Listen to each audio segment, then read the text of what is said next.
¿Por qué Einstein rechazó al Dios de la Biblia, pero creyó en el de Spinoza? ¿Alguna vez te has preguntado cómo es posible que el científico más brillante de la historia hablara constantemente de Dios, pero al mismo tiempo rechazara por completo toda religión organizada? ¿Cómo puede ser que Einstein, el hombre que nos reveló los secretos del universo, dijera Dios no juega a los dados y sin embargo llamara a la Biblia una colección de leyendas primitivas? Si estás viendo esto desde tu celular, dale like ahora mismo porque eso me ayuda muchísimo a que este contenido llegue a más personas que necesitan conocer esta verdad fascinante. Hoy vas a descubrir una historia que cambiará completamente tu perspectiva sobre la ciencia, la religión y la naturaleza misma de la realidad. Una historia que conecta a dos de las mentes más revolucionarias que han existido, Albert Einstein y un filósofo maldito llamado Baruch Spinoza, quien vivió 250 años antes que él. Pero antes de continuar, déjame preguntarte algo. ¿Desde qué país me estás viendo? Y más importante aún, ¿a qué hora estás viendo esto? Déjamelo en los comentarios porque me fascina saber cómo esta historia trasciende fronteras y horarios para llegar hasta ti. ¿Sabes qué es lo más increíble de todo? Que la respuesta a por qué Einstein creía en Dios, pero no en la religión, va a revelarte una verdad sobre la naturaleza del universo que muy pocas personas comprenden realmente. Y cuando termines de ver este video, quiero que se lo compartas a ese amigo tuyo que siempre se cuestiona las cosas, porque él también merece conocer esta realidad. La historia que estás a punto de escuchar no es solo sobre dos genios del pasado, es sobre una revolución en la forma de entender qué significa realmente lo divino. Una revolución que comenzó en el siglo XVII con un joven judío rebelde en Ámsterdam y que culminó 3 siglos después con un físico alemán que transformó nuestra comprensión del cosmos. ¿Estás listo para descubrir por qué Einstein dijo que creía en el Dios de Spinoza? ¿Estás preparado para entender qué quería decir realmente cuando hablaba de leer la mente de Dios? Entonces acompáñame en este viaje extraordinario. El joven Einstein y su ruptura con la fe tradicional. ¿Sabías que Albert Einstein nació en una familia judía y que durante sus primeros años de vida estuvo expuesto a todas las tradiciones y rituales de esta religión milenaria? Pero aquí viene lo fascinante. ¿Cómo es posible que un niño criado en la fe judía terminara por rechazar completamente el Dios de Abraham, Isaac y Jacob? La historia comienza en Ulm, Alemania, el 14 de marzo de 1879. Albert Einstein nació en el seno de una familia judía secular, lo que significa que aunque mantenían ciertas tradiciones culturales, no eran particularmente religiosos. Su padre, Hermann Einstein, era un hombre de negocios práctico que se dedicaba a la venta de equipos eléctricos, mientras que su madre, Pauline Koch, provenía de una familia más acomodada y educada. Pero aquí está el detalle que pocos conocen. La primera influencia religiosa profunda en la vida de Einstein no vino de sus padres, sino de su abuela materna. ¿Te imaginas? Esta mujer mayor, profundamente devota, fue quien le enseñó al pequeño Albert las historias bíblicas, los salmos y las tradiciones ancestrales del pueblo judío. Puedes visualizar al futuro genio de la relatividad, con apenas 5 o 6 años,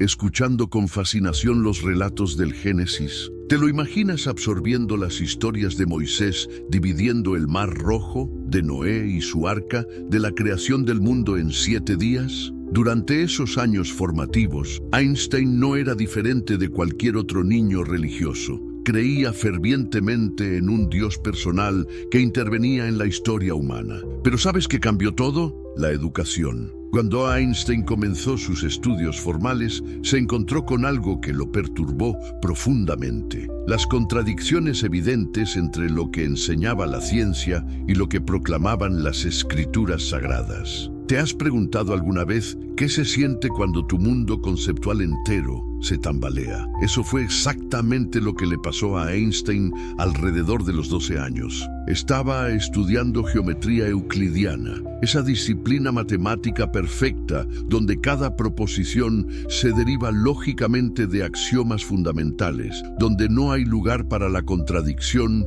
o la ambigüedad. ¿Y sabes qué descubrió? Que la precisión matemática y la coherencia lógica de la geometría contrastaban dramáticamente con las narrativas bíblicas que había aprendido de niño. ¿Cómo podía ser que los números y las figuras geométricas siguieran leyes absolutas e inmutables, mientras que las historias religiosas parecían desafiar constantemente las leyes naturales? Aquí viene el momento crucial, el punto de inflexión que cambiaría no solo la vida de Einstein, sino la historia misma de la humanidad. ¿Sabes qué declaró el joven Albert a los 12 años? Dijo textualmente que la Biblia era una colección de leyendas primitivas. ¿Puedes imaginar el impacto de esta declaración? Un niño de 12 años, criado en la tradición judía, rechazando completamente la veracidad histórica de los textos sagrados. ¿Pero por qué llegó a esta conclusión tan drástica?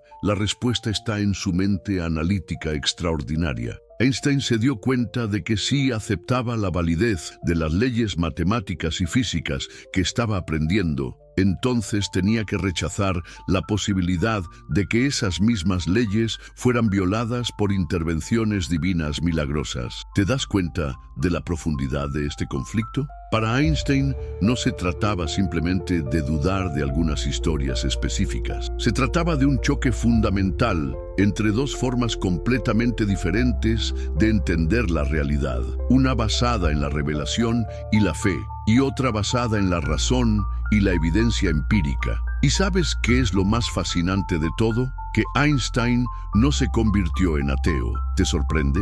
Muchas personas asumen que cuando alguien rechaza la religión tradicional, automáticamente se vuelve ateo. Pero Einstein siguió un camino mucho más sutil y complejo. Lo que Einstein rechazó específicamente fue lo que él llamaba el Dios antropomórfico. ¿Sabes qué significa esto? Se refería a la concepción de Dios como una especie de ser humano magnificado, con emociones, preferencias y la capacidad de intervenir arbitrariamente en el curso natural de los acontecimientos. ¿Por qué esta concepción le resultaba tan problemática? Porque Einstein había desarrollado una intuición profunda sobre la naturaleza del universo. Había comenzado a vislumbrar que la realidad operaba según principios matemáticos precisos y leyes físicas inmutables. ¿Cómo podía reconciliar esta visión con un Dios que supuestamente suspendía esas mismas leyes para realizar milagros? ¿Te imaginas el dilema existencial del joven Einstein? Por un lado, su formación religiosa le decía que debía creer en un Dios personal que escuchaba plegarias, castigaba a los malvados y recompensaba a los justos. Por otro lado, su mente científica en desarrollo le decía que el universo funcionaba como una máquina cósmica perfecta, donde cada efecto tenía su causa y donde no había lugar para intervenciones caprichosas. ¿Y sabes cuál fue su solución? Einstein comenzó a desarrollar lo que más tarde llamaría su religiosidad cósmica. ¿Qué significa esto? Significa que mantuvo un profundo sentimiento de reverencia y asombro hacia el universo, pero rechazó completamente la idea de un Dios personal que se preocupara por los asuntos humanos individuales. Puedes ver la brillantez de esta posición. Einstein logró preservar lo que consideraba la esencia verdadera de la experiencia religiosa, ese sentimiento de asombro ante el misterio del cosmos, mientras descartaba lo que veía como supersticiones primitivas. Pero aquí viene la pregunta crucial. ¿Cómo llegó Einstein a esta síntesis extraordinaria entre ciencia y espiritualidad? ¿De dónde sacó la inspiración para desarrollar una forma completamente nueva de entender lo divino? La respuesta, mi amigo, nos lleva directamente al siglo XVII y a un filósofo judío que fue considerado el hombre más peligroso de Europa, Baruch Spinoza. El filósofo maldito que cambió la historia. ¿Sabías que hubo un hombre en el siglo XVII que fue tan temido por sus ideas que fue oficialmente maldecido por su propia comunidad religiosa, prohibido por la Iglesia Católica, censurado por los protestantes y considerado el ateo más peligroso de Europa? ¿Y sabes qué es lo más increíble? Que este mismo hombre se convertiría 3 siglos después en la inspiración espiritual del científico más grande de todos los tiempos. Su nombre era Baruch Spinoza, aunque después del trauma que vivió, prefirió llamarse Benedictus de Spinoza. Pero ¿quién era realmente este hombre extraordinario? ¿Y por qué sus ideas fueron consideradas tan explosivas que incluso hoy, casi 400 años después, siguen siendo revolucionarias? Vamos a viajar juntos al Ámsterdam del siglo XVII. ¿Puedes imaginarte esa ciudad bulliciosa, centro del comercio mundial, donde convergían culturas, religiones y ideas de todo el mundo conocido? Era una época de tolerancia relativa, al menos comparada con el resto de Europa, donde la Inquisición seguía quemando herejes y donde el pensamiento libre podía costarte la vida. Baruch Spinoza nació el 24 de noviembre de 1632, en el seno de una familia de judíos sefardíes. ¿Sabes qué significa esto? Sus ancestros habían sido expulsados de España durante la Reconquista Católica y habían encontrado refugio en los Países Bajos. ¿Te imaginas el peso de esa historia familiar? Generaciones de persecución, destierro y lucha por preservar una identidad religiosa y cultural amenazada constantemente. ¿Y sabes cómo era la educación que recibió el joven Baruch? Era extraordinariamente rigurosa. Desde pequeño fue entrenado en hebreo, arameo y latín. Memorizó grandes porciones de la Torá, el Talmud y los comentarios rabínicos más importantes. ¿Puedes imaginar a este niño brillante absorbiendo siglos de sabiduría judía, dominando textos que la mayoría de los eruditos adultos apenas podían comprender? Pero aquí viene lo fascinante. ¿Sabes qué pasó cuando esta mente extraordinaria, entrenada para analizar textos sagrados con precisión microscópica, comenzó a aplicar el mismo rigor crítico a las creencias fundamentales de su religión? El resultado fue devastador para el establishment religioso. ¿Te imaginas el momento cuando Spinoza se dio cuenta de que los textos bíblicos contenían contradicciones internas, anacronismos históricos y elementos que claramente habían sido añadidos por escribas posteriores? ¿Puedes visualizar la expresión en su rostro cuando comprendió que los libros que se suponían eran la palabra directa de Dios habían sido compuestos por múltiples autores humanos a lo largo de siglos? Pero ¿sabes qué fue lo que realmente perturbó a la comunidad judía de Ámsterdam? No fue solo que Spinoza cuestionara algunos detalles de las Escrituras. Lo que los aterrorizó fue que comenzó a desarrollar una teoría completamente nueva sobre la naturaleza de Dios y del universo. Una teoría que hacía innecesarias no solo las religiones organizadas, sino la idea misma de revelación divina. ¿Y sabes cuál era el núcleo de esta teoría revolucionaria? Spinoza propuso algo absolutamente escandaloso para su época: que Dios y la naturaleza eran la misma cosa. ¿Puedes imaginar el impacto de esta idea? Si Dios es idéntico a la naturaleza, entonces no hay un creador separado de su creación, no hay un reino sobrenatural más allá del mundo físico, y no hay necesidad de intermediarios religiosos para acceder a lo divino. ¿Te das cuenta de por qué esta idea era tan peligrosa? Eliminaba de un solo golpe la base de todo el poder religioso institucional. Si cada árbol, cada piedra, cada ser humano es literalmente parte de Dios, entonces ¿para qué necesitas sacerdotes, templos o escrituras sagradas? ¿Para qué necesitas rituales complicados o intermediarios espirituales? ¿Y sabes qué más implicaba esta filosofía radical? Que no había lugar para los milagros. Si Dios es idéntico a las leyes naturales, entonces esas leyes no pueden ser violadas ni suspendidas. todo lo que sucede en el universo sucede por necesidad absoluta, siguiendo principios matemáticos precisos e inmutables. ¿Puedes imaginar cómo reaccionaron los líderes religiosos cuando Spinoza comenzó a compartir estas ideas? El 27 de julio de 1656, cuando Baruch tenía apenas 23 años, fue sometido al cherem, la forma más severa de excomunión en el judaísmo. ¿Sabes qué significaba esto? Que fue literalmente maldecido por su propia comunidad. ¿Y sabes cuál fue exactamente esa maldición? Déjame leerte las palabras exactas porque son absolutamente escalofriantes. Por decreto de los ángeles y por mandato de los santos hombres, excomulgamos, expulsamos, execramos y maldecimos a Baruch de Spinoza. Maldito sea de día y maldito sea de noche, maldito cuando se acueste y maldito cuando se levante, maldito cuando salga y maldito cuando entre. Que nadie hable con él, que nadie le escriba, que nadie le haga favor alguno, que nadie permanezca con él bajo el mismo techo, que nadie se acerque a él a una distancia de 4 codos, que nadie lea papel alguno hecho o escrito por él. ¿Puedes imaginar lo que significa ser maldecido de esta manera por tu propia familia, tus amigos, tu comunidad entera? Spinoza fue literalmente borrado de la existencia social. Sus propios padres no podían hablarle. Sus hermanos tenían prohibido reconocerlo. Amigos de toda la vida tenían que cruzar la calle para evitarlo. ¿Y sabes cómo reaccionó Spinoza ante este trauma devastador?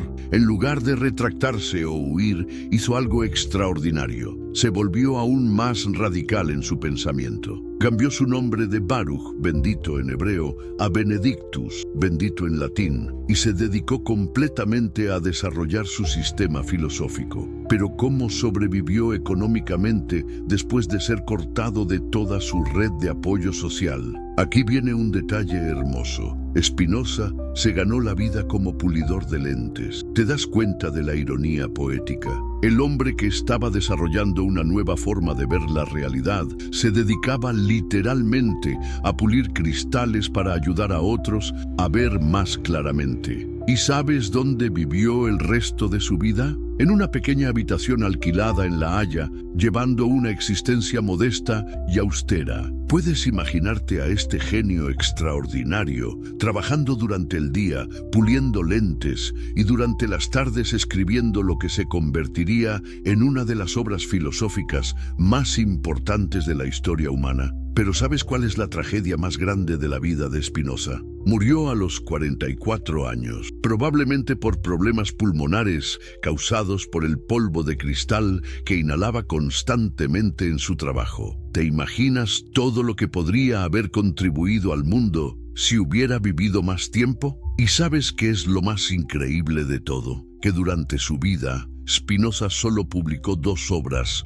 bajo su nombre y ambas causaron escándalos enormes. Su obra maestra, La Ética, solo fue publicada después de su muerte y rápidamente fue prohibida por todas las autoridades religiosas y políticas de Europa. ¿Por qué sus ideas eran consideradas tan peligrosas? Porque Spinoza no solo había eliminado al Dios personal de las religiones tradicionales, sino que había creado un sistema filosófico completo que explicaba todo, desde la naturaleza de la realidad hasta la ética humana, sin necesidad de revelación sobrenatural alguna. ¿Y sabes qué es lo más fascinante? Que las ideas de este filósofo maldito del siglo XVII llegarían a inspirar, 3 siglos después, al científico que revolucionaría nuestra comprensión del cosmos. Pero ¿cómo exactamente las ideas de Spinoza sobre Dios y la naturaleza resonarían con la física de Einstein?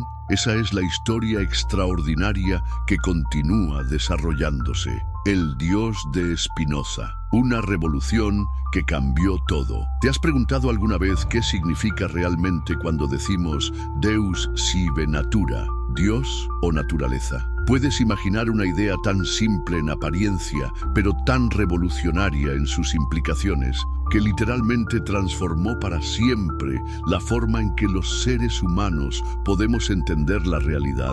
Esta frase latina, Deus sive natura, resume el corazón de la filosofía spinociana y la razón por la cual Einstein se sintió tan profundamente atraído hacia el pensamiento de este filósofo maldito del siglo XVII. Pero, ¿qué significa exactamente? ¿Y por qué esta idea aparentemente simple sacudió los cimientos del pensamiento occidental? ¿Sabes cuál era la concepción tradicional de Dios que dominaba el mundo en tiempos de Spinoza? Era la imagen de un Dios trascendente, separado de su creación, un arquitecto cósmico que había construido el universo desde afuera y que podía intervenir en él cuando quisiera. ¿Te imaginas a este Dios como una especie de rey celestial sentado en su trono, observando su creación desde una dimensión superior? Pero ¿sabes qué propuso Spinoza que era tan radical? Que esta separación entre Dios y la naturaleza era una ilusión completa.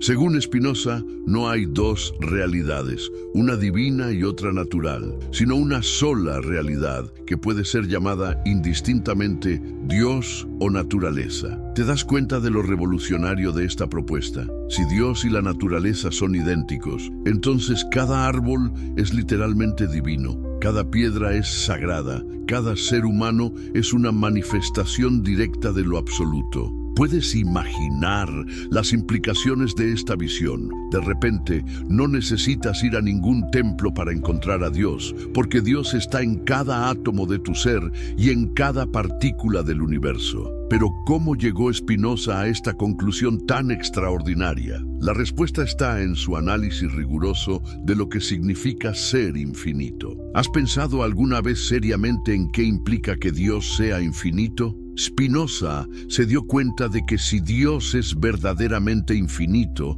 entonces no puede haber nada fuera de Dios, porque si hubiera algo fuera de Dios, entonces Dios sería limitado por esa cosa externa y por lo tanto no sería infinito. ¿Ves la lógica implacable de este razonamiento? Si Dios es infinito, entonces todo lo que existe debe existir dentro de Dios, debe ser parte de Dios, debe ser literalmente Dios mismo manifestándose de diferentes formas. ¿Te imaginas la belleza de esta visión? Tú no eres algo separado de Dios que necesita conectarse con lo divino. Tú eres, literalmente, una expresión de lo divino, experimentándose a sí mismo. ¿Y sabes qué más implicaba esta filosofía? Que no hay jerarquías ontológicas en el universo. ¿Qué significa esto? Que no hay seres más cercanos a Dios que otros, no hay criaturas más divinas que otras. Una hormiga es tan divina como un ángel, una piedra es tan sagrada como un santo, un átomo es tan perfecto como una galaxia. Pero entonces, ¿cómo explicaba Spinoza la diversidad que observamos en el mundo? Si todo es una sola substancia divina, ¿por qué vemos cosas tan diferentes como rocas, plantas, animales y seres humanos? La respuesta de Spinoza era genial. Lo que llamamos cosas diferentes son en realidad diferentes modos o maneras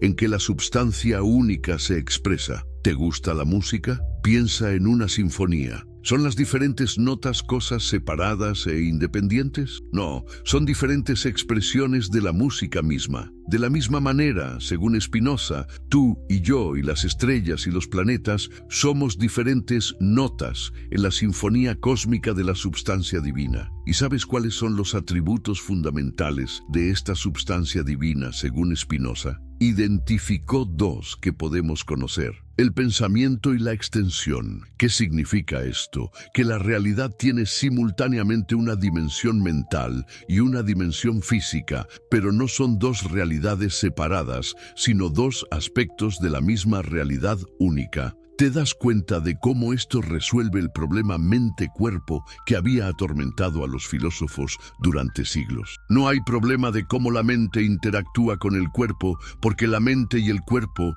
son dos aspectos de la misma cosa, como las dos caras de una moneda. Pero ¿sabes cuál era quizás la implicación más radical del sistema spinoziano? El determinismo absoluto. Si todo es una manifestación de la substancia divina, y si Dios actúa según su propia naturaleza perfecta y racional, entonces todo lo que sucede en el universo sucede por necesidad absoluta. ¿Qué significa esto para el libre albedrío humano? Según Spinoza, el libre albedrío tal como lo concebimos habitualmente es una ilusión. ¿Te sorprende? ¿Te molesta? Spinoza argumentaba que nos creemos libres solo porque desconocemos las causas que determinan nuestras acciones. Como una piedra que cayera podría creerse libre si tuviera conciencia, pero no conociera la ley de gravedad. Pero entonces, ¿significa esto que somos esclavos del destino? Para nada. Aquí viene lo hermoso de la filosofía spinociana. Según Spinoza, aunque no tenemos libre albedrío en el sentido tradicional, podemos alcanzar la libertad a través del conocimiento. ¿Cómo es esto posible? ¿Has notado que cuando entiendes por qué algo te pasa, aunque no puedas cambiarlo, de alguna manera te sientes más libre?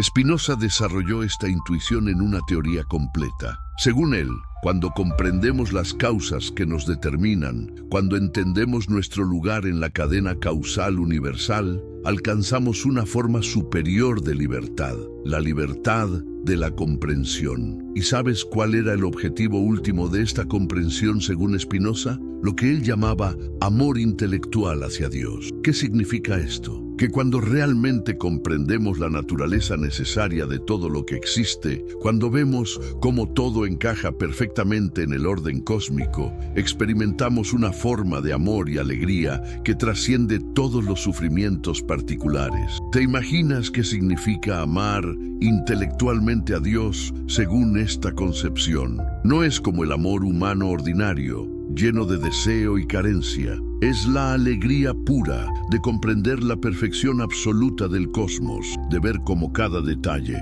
por doloroso que pueda parecer desde nuestra perspectiva limitada, es absolutamente necesario y perfecto desde la perspectiva de la totalidad. ¿Y sabes qué es lo más hermoso de esta visión? Que nos ofrece una forma de encontrar paz y significado sin necesidad de promesas sobre vida después de la muerte o recompensas sobrenaturales. La recompensa está aquí y ahora, en la comprensión misma, en la experiencia directa de nuestra unidad con el cosmos. Pero ¿cómo se relaciona todo esto con Einstein? ¿Cómo estas ideas del siglo XVII resonaron con la física del siglo XX? ¿Por qué Einstein dijo que creía en el Dios de Spinoza? La respuesta nos lleva al corazón de una de las historias más fascinantes en la historia del pensamiento humano, donde la filosofía más profunda se encuentra con la ciencia más avanzada para revelar verdades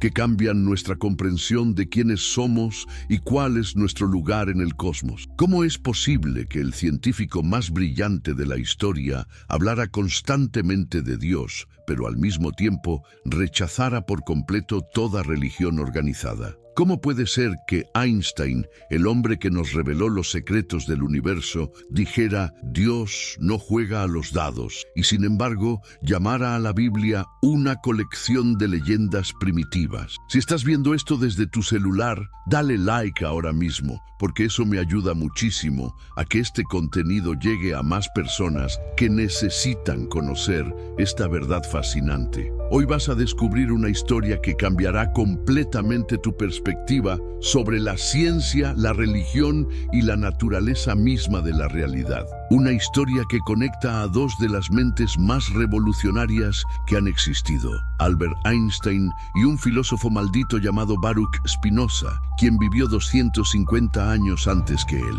Pero antes de continuar, déjame preguntarte algo. ¿Desde qué país me estás viendo? Y más importante aún, ¿a qué hora estás viendo esto? Déjamelo en los comentarios porque me fascina saber cómo esta historia trasciende fronteras y horarios para llegar hasta ti. ¿Sabes qué es lo más increíble de todo? Que la respuesta a por qué Einstein creía en Dios, pero no en la religión, va a revelarte una verdad sobre la naturaleza del universo que muy pocas personas comprenden realmente. Y cuando termines de ver este video, quiero que se lo compartas a ese amigo tuyo que siempre se cuestiona las cosas, porque él también merece conocer esta realidad. La historia que estás a punto de escuchar no es solo sobre dos genios del pasado. es sobre una revolución en la forma de entender qué significa realmente lo divino. Una revolución que comenzó en el siglo XVII con un joven judío rebelde en Ámsterdam y que culminó 3 siglos después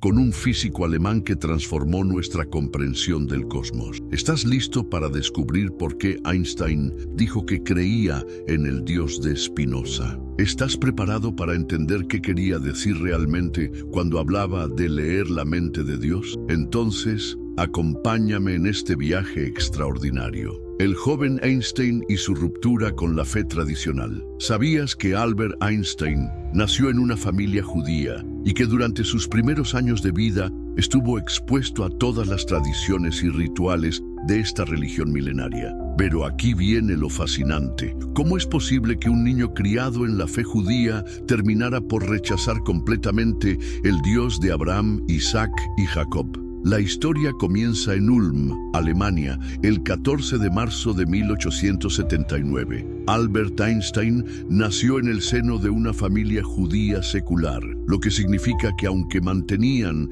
ciertas tradiciones culturales, no eran particularmente religiosos. Su padre, Hermann Einstein, era un hombre de negocios práctico que se dedicaba a la venta de equipos eléctricos, mientras que su madre, Pauline Koch, provenía de una familia más acomodada y educada. Pero aquí está el detalle que pocos conocen. La primera influencia religiosa profunda en la vida de Einstein no vino de sus padres, sino de su abuela materna. ¿Te imaginas? Esta mujer mayor, profundamente devota, fue quien le enseñó al pequeño Albert las historias bíblicas, los salmos y las tradiciones ancestrales del pueblo judío. Puedes visualizar al futuro genio de la relatividad, con apenas 5 o 6 años, escuchando con fascinación los relatos del Génesis. ¿Te lo imaginas absorbiendo las historias de Moisés dividiendo el Mar Rojo, de Noé y su arca, de la creación del mundo en 7 días? Durante esos años formativos, Einstein no era diferente de cualquier otro niño religioso. Creía fervientemente en un Dios personal que intervenía en la historia humana. ¿Pero sabes qué cambió todo? La educación. Cuando Einstein comenzó sus estudios formales, se encontró con algo que lo perturbó profundamente: las contradicciones evidentes entre lo que enseñaba la ciencia y lo que proclamaban las escrituras sagradas. ¿Te has preguntado alguna vez qué se siente cuando tu mundo conceptual entero se tambalea? Eso fue exactamente lo que le pasó a Einstein alrededor de los 12 años. Estaba estudiando geometría euclidiana, esa disciplina matemática perfecta donde cada proposición se deriva lógicamente de axiomas fundamentales, donde no hay lugar para la contradicción o la ambigüedad.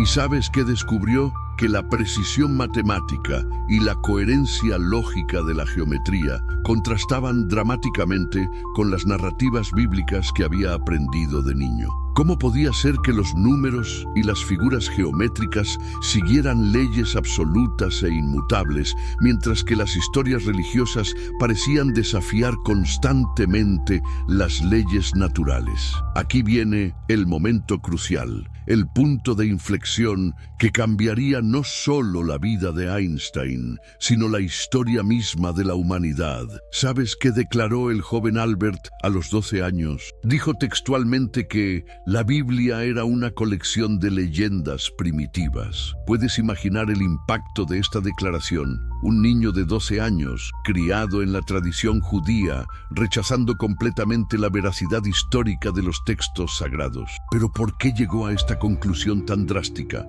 La respuesta está en su mente analítica extraordinaria. Einstein se dio cuenta de que si aceptaba la validez de las leyes matemáticas y físicas que estaba aprendiendo, entonces tenía que rechazar la posibilidad de que esas mismas leyes fueran violadas por intervenciones divinas milagrosas. ¿Te das cuenta de la profundidad de este conflicto? Para Einstein no se trataba simplemente de dudar de algunas historias específicas. Se trataba de un choque fundamental entre dos formas completamente diferentes de entender la realidad.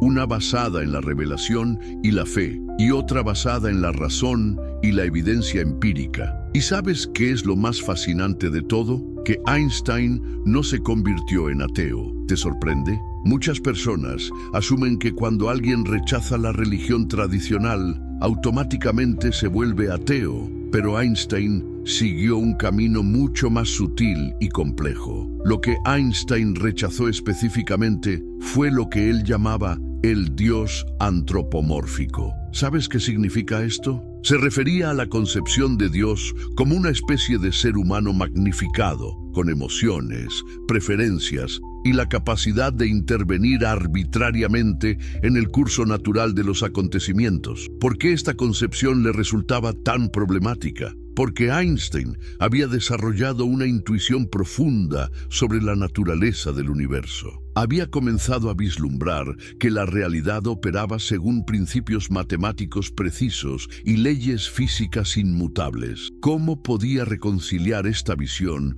con un Dios que supuestamente suspendía esas mismas leyes para realizar milagros? ¿Te imaginas el dilema existencial del joven Einstein? Por un lado, su formación religiosa le decía que debía creer en un Dios personal que escuchaba plegarias, castigaba a los malvados y recompensaba a los justos. Por otro lado, su mente científica en desarrollo le decía que el universo funcionaba como una máquina cósmica perfecta, donde cada efecto tenía su causa y donde no había lugar para intervenciones caprichosas. ¿Y sabes cuál fue su solución? Einstein comenzó a desarrollar lo que más tarde llamaría su religiosidad cósmica. ¿Qué significa esto? Significa que mantuvo un profundo sentimiento de reverencia y asombro hacia el universo, pero rechazó completamente la idea de un Dios personal que se preocupara por los asuntos humanos individuales. Puedes ver la brillantez de esta posición.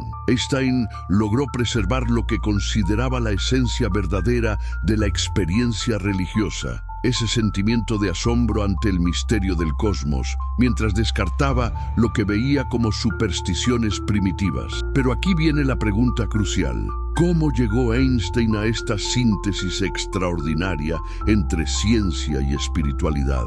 ¿De dónde sacó la inspiración para desarrollar una forma completamente nueva de entender lo divino? La respuesta, mi amigo, nos lleva directamente al siglo XVII y a un filósofo judío que fue considerado el hombre más peligroso de Europa, Baruch Spinoza, el filósofo maldito que cambió la historia. ¿Sabías que hubo un hombre en el siglo XVII que fue tan temido por sus ideas que fue oficialmente maldecido por su propia comunidad religiosa, prohibido por la Iglesia Católica, censurado por los protestantes y considerado el ateo más peligroso de Europa? ¿Y sabes qué es lo más increíble? Que este mismo hombre se convertiría 3 siglos después en la inspiración espiritual del científico más grande de todos los tiempos. Su nombre era Baruch Spinoza, aunque después del trauma que vivió, prefirió llamarse Benedictus de Spinoza. Pero ¿quién era realmente este hombre extraordinario? ¿Y por qué sus ideas fueron consideradas tan explosivas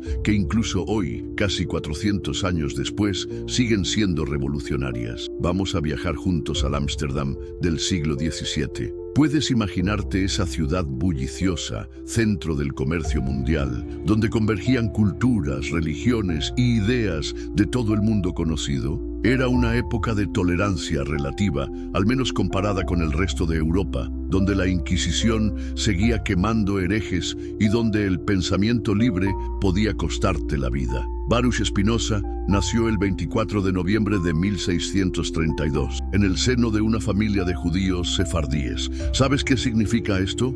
Sus ancestros habían sido expulsados de España durante la Reconquista Católica y habían encontrado refugio en los Países Bajos. ¿Te imaginas el peso de esa historia familiar? Generaciones de persecución, destierro y lucha por preservar una identidad religiosa y cultural amenazada constantemente. ¿Y sabes cómo era la educación que recibió el joven Baruch? Era extraordinariamente rigurosa. Desde pequeño fue entrenado en hebreo, arameo y latín. Memorizó grandes porciones de la Torá, el Talmud y los comentarios rabínicos más importantes. ¿Puedes imaginar a este niño brillante absorbiendo siglos de sabiduría judía, dominando textos que la mayoría de los eruditos adultos apenas podían comprender? Pero aquí viene lo fascinante. ¿Sabes qué pasó cuando esta mente extraordinaria, entrenada para analizar textos sagrados con precisión microscópica, comenzó a aplicar el mismo rigor crítico a las creencias fundamentales de su religión? El resultado fue devastador para el establishment religioso. ¿Te imaginas el momento cuando Spinoza se dio cuenta de que los textos bíblicos contenían contradicciones internas, anacronismos históricos y elementos que claramente habían sido añadidos por escribas posteriores? ¿Puedes visualizar la expresión en su rostro cuando comprendió que los libros que se suponían eran la palabra directa de Dios habían sido compuestos por múltiples autores humanos a lo largo de siglos? Pero ¿sabes qué fue lo que realmente perturbó a la comunidad judía de Ámsterdam? No fue solo que Spinoza cuestionara algunos detalles de las Escrituras. Lo que los aterrorizó fue que comenzó a desarrollar una teoría completamente nueva sobre la naturaleza de Dios y del universo. Una teoría que hacía innecesarias no solo las religiones organizadas, sino la idea misma de revelación divina. ¿Y sabes cuál era el núcleo de esta teoría revolucionaria? Spinoza propuso algo absolutamente escandaloso para su época: que Dios y la naturaleza eran la misma cosa. ¿Puedes imaginar el impacto de esta idea? Si Dios es idéntico a la naturaleza, entonces no hay un creador separado de su creación, no hay un reino sobrenatural más allá del mundo físico, y no hay necesidad de intermediarios religiosos para acceder a lo divino. ¿Te das cuenta de por qué esta idea era tan peligrosa? Eliminaba de un solo golpe la base de todo el poder religioso institucional. Si cada árbol, cada piedra, cada ser humano es literalmente parte de Dios, entonces ¿para qué necesitas sacerdotes, templos o escrituras sagradas? ¿Para qué necesitas rituales complicados o intermediarios espirituales? ¿Y sabes qué más implicaba esta filosofía radical? Que no había lugar para los milagros. Si Dios es idéntico a las leyes naturales, entonces esas leyes no pueden ser violadas ni suspendidas. Todo lo que sucede en el universo sucede por necesidad absoluta,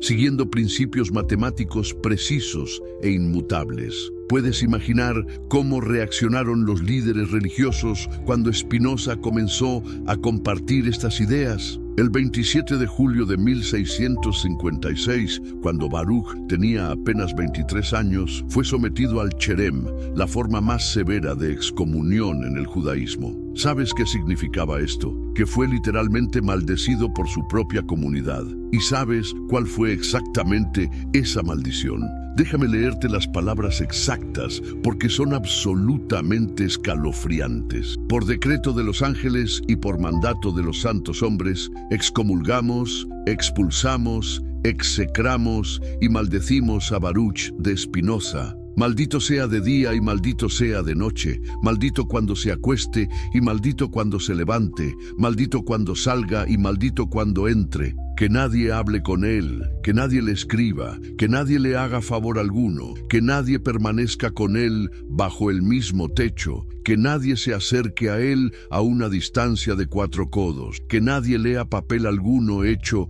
o escrito por él. ¿Puedes imaginar lo que significa ser maldecido de esta manera por tu propia familia, tus amigos, tu comunidad entera? Spinoza fue literalmente borrado de la existencia social. Sus propios padres no podían hablarle. Sus hermanos tenían prohibido reconocerlo. Amigos de toda la vida tenían que cruzar la calle para evitarlo. ¿Y sabes cómo reaccionó Spinoza ante este trauma devastador? En lugar de retractarse o huir, hizo algo extraordinario. Se volvió aún más radical en su pensamiento. Cambió su nombre de Baruch, bendito en hebreo, a Benedictus, bendito en latín, y se dedicó completamente a desarrollar su sistema filosófico. Pero ¿cómo sobrevivió económicamente después de ser cortado de toda su red de apoyo social?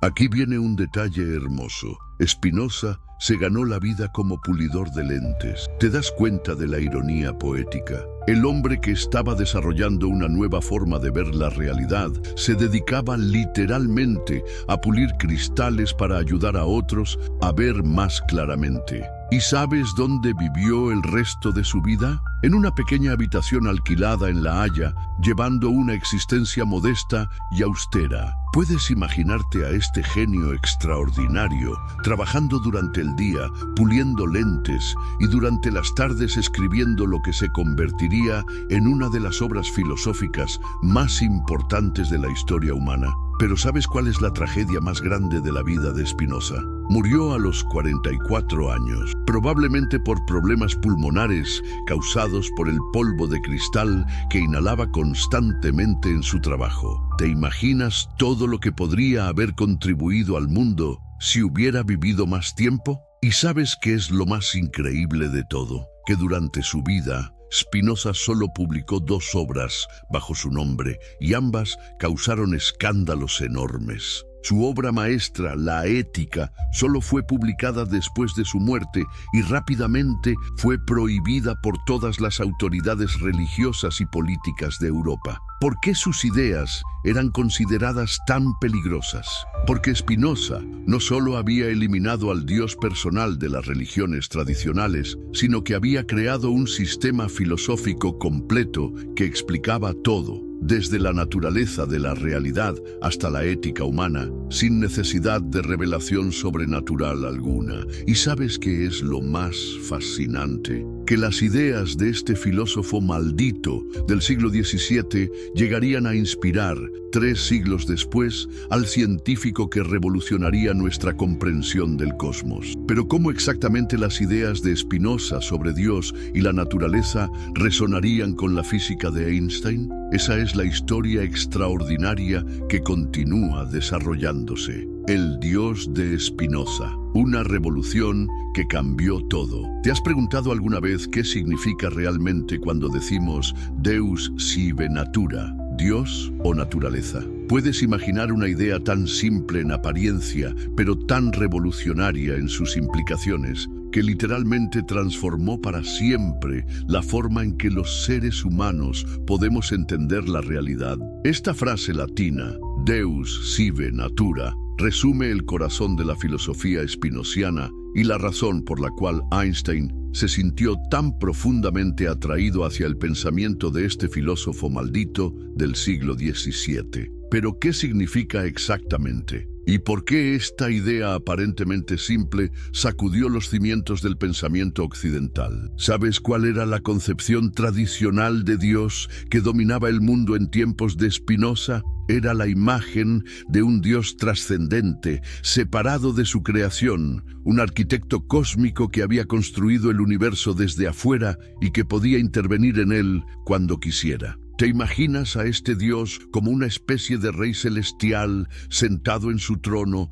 observando su creación desde una dimensión superior? Pero ¿sabes qué propuso Spinoza que era tan radical? Que esta separación entre Dios y la naturaleza era una ilusión completa. Según Spinoza, no hay 2 realidades, una divina y otra natural, sino una sola realidad que puede ser llamada indistintamente Dios o naturaleza. ¿Te das cuenta de lo revolucionario de esta propuesta? Si Dios y la naturaleza son idénticos, entonces cada árbol es literalmente divino. Cada piedra es sagrada, cada ser humano es una manifestación directa de lo absoluto. ¿Puedes imaginar las implicaciones de esta visión? De repente, no necesitas ir a ningún templo para encontrar a Dios, porque Dios está en cada átomo de tu ser y en cada partícula del universo. Pero ¿cómo llegó Spinoza a esta conclusión tan extraordinaria? La respuesta está en su análisis riguroso de lo que significa ser infinito. ¿Has pensado alguna vez seriamente en qué implica que Dios sea infinito? Spinoza se dio cuenta de que si Dios es verdaderamente infinito, entonces no puede haber nada fuera de Dios, porque si hubiera algo fuera de Dios, entonces Dios sería limitado por esa cosa externa y por lo tanto no sería infinito. ¿Ves la lógica implacable de este razonamiento? Si Dios es infinito, entonces todo lo que existe debe existir dentro de Dios, debe ser parte de Dios, debe ser literalmente Dios mismo manifestándose de diferentes formas. ¿Te imaginas la belleza de esta visión? Tú no eres algo separado de Dios que necesita conectarse con lo divino. Tú eres, literalmente, una expresión de lo divino, experimentándose a sí mismo. ¿Y sabes qué más implicaba esta filosofía? Que no hay jerarquías ontológicas en el universo. ¿Qué significa esto? Que no hay seres más cercanos a Dios que otros, no hay criaturas más divinas que otras. Una hormiga es tan divina como un ángel, una piedra es tan sagrada como un santo, un átomo es tan perfecto como una galaxia. Pero entonces, ¿cómo explicaba Spinoza la diversidad que observamos en el mundo? Si todo es una sola substancia divina, ¿por qué vemos cosas tan diferentes como rocas, plantas, animales y seres humanos? La respuesta de Spinoza era genial. Lo que llamamos cosas diferentes son en realidad diferentes modos o maneras en que la substancia única se expresa. ¿Te gusta la música? Piensa en una sinfonía. ¿Son las diferentes notas cosas separadas e independientes? No, son diferentes expresiones de la música misma. De la misma manera, según Spinoza, tú y yo y las estrellas y los planetas somos diferentes notas en la sinfonía cósmica de la substancia divina. ¿Y sabes cuáles son los atributos fundamentales de esta substancia divina, según Spinoza? Identificó dos que podemos conocer: el pensamiento y la extensión. ¿Qué significa esto? Que la realidad tiene simultáneamente una dimensión mental y una dimensión física, pero no son dos realidades separadas, sino dos aspectos de la misma realidad única. ¿Te das cuenta de cómo esto resuelve el problema mente-cuerpo que había atormentado a los filósofos durante siglos? No hay problema de cómo la mente interactúa con el cuerpo, porque la mente y el cuerpo son dos aspectos de la misma cosa, como las dos caras de una moneda. Pero ¿sabes cuál era quizás la implicación más radical del sistema spinoziano? El determinismo absoluto. Si todo es una manifestación de la substancia divina, y si Dios actúa según su propia naturaleza perfecta y racional, entonces todo lo que sucede en el universo sucede por necesidad absoluta. ¿Qué significa esto para el libre albedrío humano? Según Spinoza, el libre albedrío tal como lo concebimos habitualmente es una ilusión. ¿Te sorprende? ¿Te molesta? Spinoza argumentaba que nos creemos libres solo porque desconocemos las causas que determinan nuestras acciones. Como una piedra que cayera podría creerse libre si tuviera conciencia, pero no conociera la ley de gravedad. Pero entonces, ¿significa esto que somos esclavos del destino? Para nada. Aquí viene lo hermoso de la filosofía spinoziana. Según Spinoza, aunque no tenemos libre albedrío en el sentido tradicional, podemos alcanzar la libertad a través del conocimiento. ¿Cómo es esto posible? ¿Has notado que cuando entiendes por qué algo te pasa, aunque no puedas cambiarlo, de alguna manera te sientes más libre? Spinoza desarrolló esta intuición en una teoría completa. Según él, cuando comprendemos las causas que nos determinan, cuando entendemos nuestro lugar en la cadena causal universal, alcanzamos una forma superior de libertad, la libertad de la comprensión. ¿Y sabes cuál era el objetivo último de esta comprensión según Spinoza? Lo que él llamaba amor intelectual hacia Dios. ¿Qué significa esto? Que cuando realmente comprendemos la naturaleza necesaria de todo lo que existe, cuando vemos cómo todo encaja perfectamente en el orden cósmico, experimentamos una forma de amor y alegría que trasciende todos los sufrimientos particulares. ¿Te imaginas qué significa amar intelectualmente a Dios según esta concepción? No es como el amor humano ordinario, lleno de deseo y carencia. Es la alegría pura de comprender la perfección absoluta del cosmos, de ver cómo cada detalle, por doloroso que pueda parecer desde nuestra perspectiva limitada, es absolutamente necesario y perfecto desde la perspectiva de la totalidad. ¿Y sabes qué es lo más hermoso de esta visión? Que nos ofrece una forma de encontrar paz y significado sin necesidad de promesas sobre vida después de la muerte o recompensas sobrenaturales. La recompensa está aquí y ahora en la comprensión misma, en la experiencia directa de nuestra unidad con el cosmos. Pero ¿cómo se relaciona todo esto con Einstein? ¿Cómo estas ideas del siglo XVII resonaron con la física del siglo XX? ¿Por qué Einstein dijo que creía en el Dios de Spinoza? La respuesta nos lleva al corazón de una de las historias más fascinantes en la historia del pensamiento humano, donde la filosofía más profunda se encuentra con la ciencia más avanzada para revelar verdades que cambian nuestra comprensión de quiénes somos y cuál es nuestro lugar en el cosmos. El encuentro de dos genios, el cómo Einstein descubrió a Spinoza. ¿Alguna vez has experimentado ese momento mágico cuando encuentras un libro que cambia completamente tu perspectiva de la vida? Ese instante extraordinario cuando alguien pone en palabras exactas lo que tu corazón había estado sintiendo pero tu mente no había podido articular. Imagínate por un momento la emoción del joven Einstein cuando por primera vez puso sus manos sobre la ética de Spinoza y descubrió que alguien, 3 siglos antes que él, había desarrollado una visión del cosmos que resonaba perfectamente con sus intuiciones más profundas. Si aún no le has dado like a este video y estás viendo desde tu celular, hazlo ahora porque me ayudas enormemente a que más personas conozcan esta historia fascinante que estás a punto de descubrir.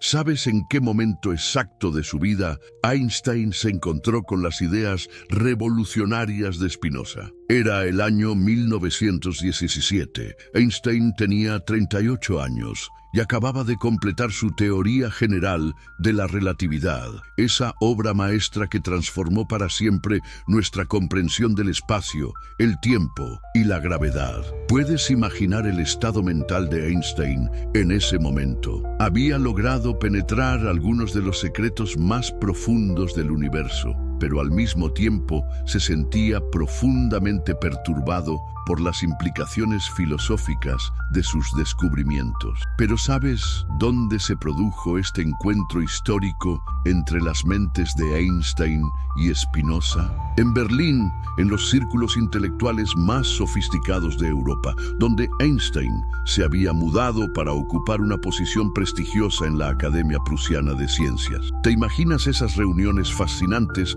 donde se congregaban los pensadores más brillantes de la época para discutir las grandes cuestiones de la existencia? ¿Y sabes quién fue la persona específica que introdujo a Einstein al pensamiento spinoziano? Su nombre era Konstantin Brunner, un filósofo judío alemán que había dedicado gran parte de su vida a estudiar y promover las ideas de Spinoza. Puedes visualizar esa conversación histórica cuando Brunner le habló a Einstein sobre este filósofo maldito del siglo XVII que había desarrollado una visión del cosmos asombrosamente similar a lo que la física moderna estaba revelando. Pero ¿sabes cuál fue la reacción inmediata de Einstein cuando comenzó a leer la ética? Quedó absolutamente fascinado. ¿Y sabes por qué? Porque descubrió que Spinoza había anticipado, usando pura razón filosófica, muchas de las conclusiones a las que él había llegado a través de complicados cálculos matemáticos y experimentos mentales. ¿Te das cuenta de lo extraordinario de esta coincidencia?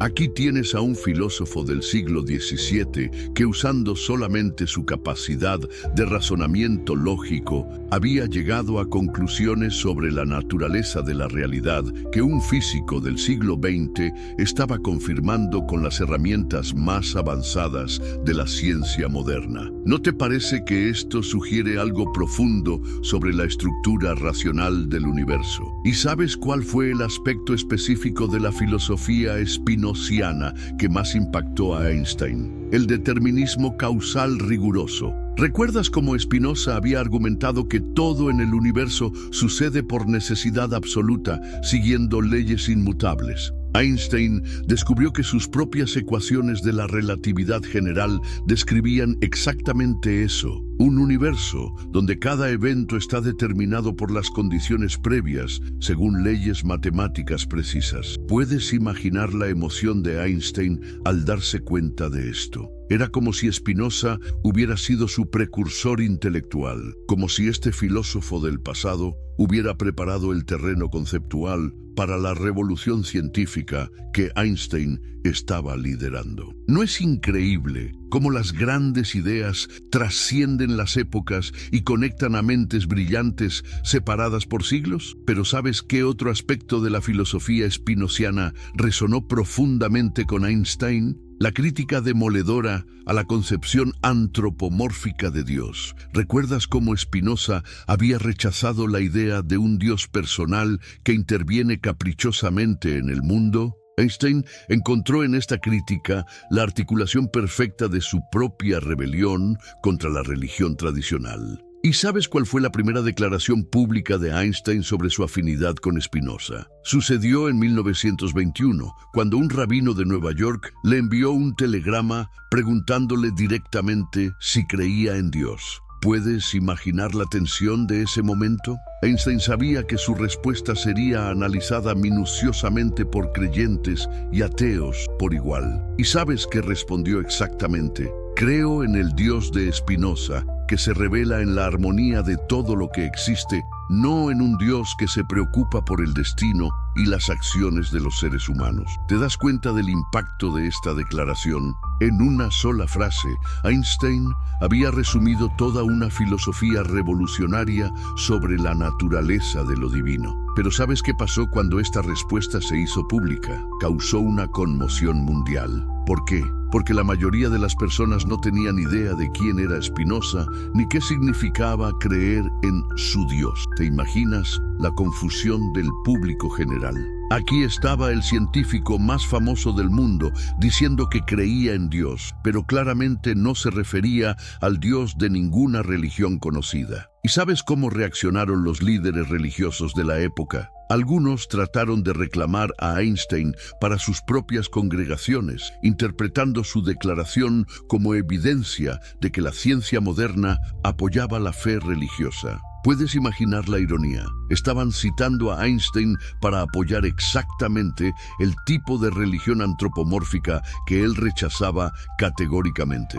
Pero ¿sabes qué hizo Einstein para aclarar su posición? Comenzó a explicar con más detalle qué significaba para él el Dios de Spinoza. En múltiples entrevistas y cartas, Einstein elaboró sobre cómo su concepción de lo divino era radicalmente diferente de cualquier religión tradicional. ¿Y sabes cuál era para Einstein la diferencia fundamental entre su religiosidad cósmica y la religión convencional? Einstein explicaba que la religión tradicional está basada en el miedo a lo desconocido y en la esperanza de recompensas futuras, mientras que su religiosidad estaba basada en el asombro ante la comprensibilidad del universo y en la humildad ante su grandeza infinita. ¿Te imaginas lo que debió sentir Einstein al descubrir que Spinoza había experimentado exactamente este mismo tipo de religiosidad cósmica? Era como encontrar un alma gemela intelectual, alguien que había transitado el mismo camino espiritual desde la religión tradicional hacia una forma completamente nueva de experimentar lo sagrado. Pero ¿sabes qué aspecto específico de la experiencia personal de Spinoza más conmovió a Einstein? El hecho de que Spinoza había pagado un precio terrible por sus convicciones. ¿Recuerdas la excomunión brutal que sufrió Spinoza? Einstein, que también era judío y que también había sido rechazado por ciertos sectores de su comunidad por sus ideas revolucionarias, sentía una profunda empatía por el sufrimiento de Spinoza. ¿Te das cuenta de cómo esto creó una conexión emocional, además de la intelectual? Einstein no solo admiraba las ideas de Spinoza, sino que se identificaba con su experiencia de ser un pensador independiente incomprendido por su época. ¿No es hermoso cómo los grandes espíritus se reconocen a través de los siglos? ¿Y sabes cómo Einstein comenzó a integrar las ideas spinocianas en su propia visión del mundo? Empezó a hablar más frecuentemente sobre la religiosidad cósmica como la forma más elevada de experiencia espiritual, una religiosidad que no necesita dogmas ni instituciones, sino que surge naturalmente del asombro ante la perfección matemática del universo. Pero sabes qué efecto tuvo este encuentro con Spinoza en el trabajo científico mismo de Einstein. Le dio una confianza filosófica más profunda en su búsqueda de una teoría del todo, esa teoría unificada que explicaría todas las fuerzas fundamentales del universo. ¿Por qué? Porque Spinoza le había mostrado que la unidad de la realidad no era solo una hipótesis científica, sino una verdad filosófica fundamental. ¿Te imaginas cómo esta convicción spinoziana influyó en la famosa búsqueda de Einstein por una teoría unificada de campos? Einstein estaba convencido de que si Dios y la naturaleza eran uno, entonces todas las leyes físicas debían ser aspectos de una sola ley fundamental. ¿No te parece fascinante cómo la filosofía pura puede inspirar y guiar la investigación científica más avanzada? La religión cósmica de Einstein, cuando la ciencia se vuelve sagrada. ¿Te has preguntado alguna vez qué se siente contemplar el universo con los ojos de un genio? ¿Puedes imaginar la experiencia de comprender las leyes matemáticas que gobiernan desde el movimiento de los planetas hasta el comportamiento de la luz, y sentir en esa comprensión algo profundamente sagrado? Esta es la experiencia que Einstein llamaba religiosidad cósmica, y que estás a punto de entender por primera vez. Déjame preguntarte algo. ¿Desde qué país me estás viendo ahora mismo? ¿Y a qué hora del día o de la noche estás descubriendo esta historia fascinante? Me encanta saber cómo estas ideas trascienden fronteras y horarios para llegar hasta personas como tú en todos los rincones del mundo. ¿Sabes qué es lo más extraordinario de la religiosidad cósmica de Einstein? Que logró crear una forma completamente nueva de experimentar lo sagrado, una espiritualidad que no solo no contradice a la ciencia, sino que surge directamente de ella. ¿Te das cuenta de lo revolucionario de esto? Durante siglos, religión y ciencia habían sido vistas como enemigas irreconciliables, pero Einstein demostró que podían ser no solo compatibles, sino mutuamente enriquecedoras. Pero ¿cómo definía exactamente Einstein esta religiosidad cósmica? En sus propias palabras, era el conocimiento de la existencia de algo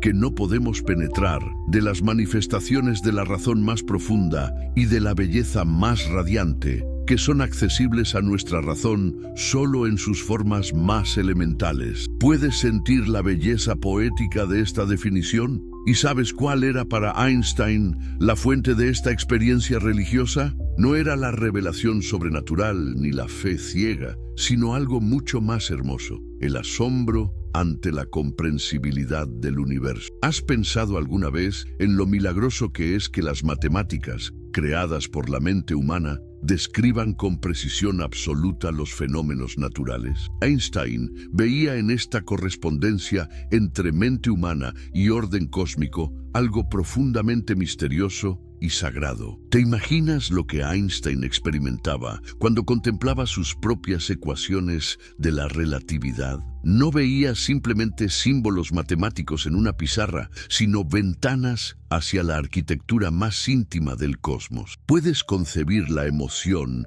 de descubrir que el espacio y el tiempo no son absolutos, sino aspectos de una realidad más profunda que se curva y se dilata según la presencia de materia y energía? ¿Y sabes qué aspecto de esta religiosidad cósmica más diferenciaba a Einstein de los científicos puramente materialistas? Su convicción de que el universo no es caótico ni accidental, sino que posee una estructura racional profunda que podemos comprender. Lo más incomprensible del universo, decía Einstein, es que sea comprensible. ¿No te parece fascinante esta paradoja? Pero ¿sabes cómo se manifestaba concretamente esta religiosidad en la vida diaria de Einstein? Se expresaba como una actitud de reverencia constante hacia la naturaleza, una humildad profunda ante el misterio del cosmos y una convicción inquebrantable de que la realidad, por compleja que parezca,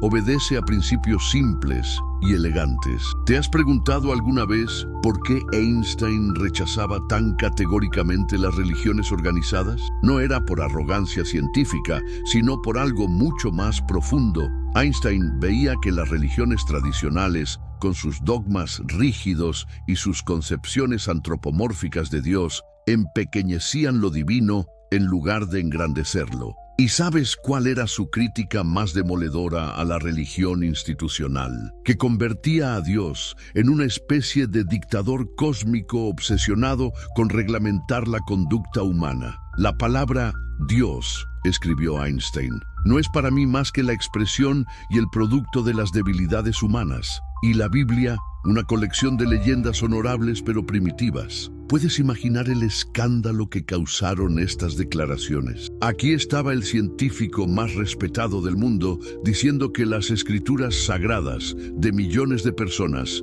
eran leyendas primitivas. Pero ¿sabes por qué Einstein se sentía obligado a ser tan directo en su crítica? Porque veía que la religión tradicional no solo era falsa, sino que era activamente dañina para el desarrollo espiritual auténtico. ¿Y sabes cuál era para Einstein el problema fundamental de las religiones del miedo y la esperanza? Que están basadas en la ignorancia y en el egoísmo. ¿Cómo así? Las religiones del miedo prometen protección divina a cambio de obediencia, mientras que las religiones de la esperanza prometen recompensas futuras a cambio de sacrificios presentes. ¿Pero qué tienen en común ambas? Que están centradas en los intereses del ego humano, no en la comprensión desinteresada de la verdad. ¿Te das cuenta de por qué Einstein consideraba su religiosidad cósmica como superior a estas formas tradicionales de religión? Porque no estaba contaminada por motivos egoístas. El científico que experimenta religiosidad cósmica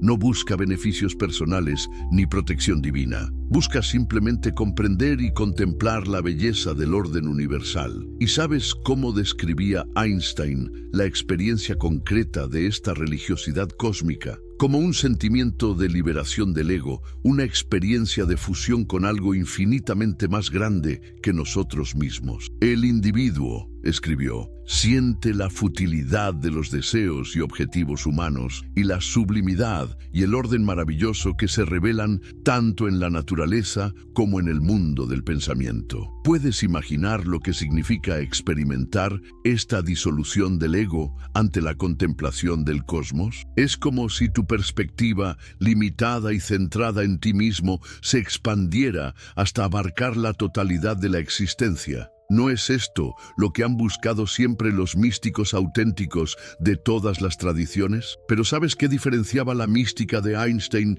de la mística tradicional? Que no requería retirarse del mundo ni rechazar la razón. Al contrario, Einstein encontraba lo sagrado precisamente en el corazón mismo de la investigación racional. ¿Te das cuenta de la belleza de esta síntesis? Ciencia y espiritualidad no como enemigos, sino como aspectos complementarios de una sola búsqueda de la verdad. ¿Y sabes cómo influía esta religiosidad cósmica en la ética de Einstein? Al sentirse parte integral del cosmos, Einstein desarrolló naturalmente una ética basada en la compasión universal. Si todo está interconectado, si todos somos manifestaciones de la misma realidad fundamental, entonces el sufrimiento de cualquier ser es literalmente nuestro propio sufrimiento. ¿Te imaginas las implicaciones prácticas de esta visión? Einstein se convirtió en un defensor apasionado de la justicia social, los derechos civiles y la paz mundial, no por obligación moral externa, sino por comprensión directa de nuestra unidad fundamental. ¿No es hermoso cómo la comprensión científica más profunda puede generar la compasión más auténtica? Pero ¿sabes cuál era para Einstein la experiencia culminante de la religiosidad cósmica? Lo que él llamaba la emoción cósmica más fuerte y más noble, la experiencia de contemplar la estructura matemática del universo y sentir que estamos tocando algo eterno e inmutable. ¿Puedes concebir qué se siente descubrir una ley física y saber que esa ley ha regido el cosmos desde el Big Bang y lo seguirá rigiendo hasta el final de los tiempos? ¿Y sabes por qué Einstein estaba convencido de que esta religiosidad cósmica era el futuro de la espiritualidad humana? porque creía que a medida que la humanidad madurara intelectualmente, se libraría gradualmente de las formas primitivas de religión basadas en el miedo y la superstición, y abrazaría una forma de espiritualidad basada en la comprensión racional y el asombro genuino. ¿Te das cuenta de lo profético que suena esto hoy en día? Estamos viviendo exactamente la transición que Einstein anticipó. Una época donde cada vez más personas buscan formas de espiritualidad que sean compatibles con el conocimiento científico moderno. ¿No te parece que Einstein fue un visionario no solo en física, sino también en la evolución de la conciencia humana? Si esta perspectiva de Einstein te está impactando tanto como me impactó a mí cuando la descubrí por primera vez, comparte este video con ese amigo tuyo que siempre se pregunta sobre el sentido de la vida. Él también merece conocer esta visión revolucionaria que puede transformar completamente nuestra forma de entender la espiritualidad. El gran debate: determinismo versus mecánica cuántica.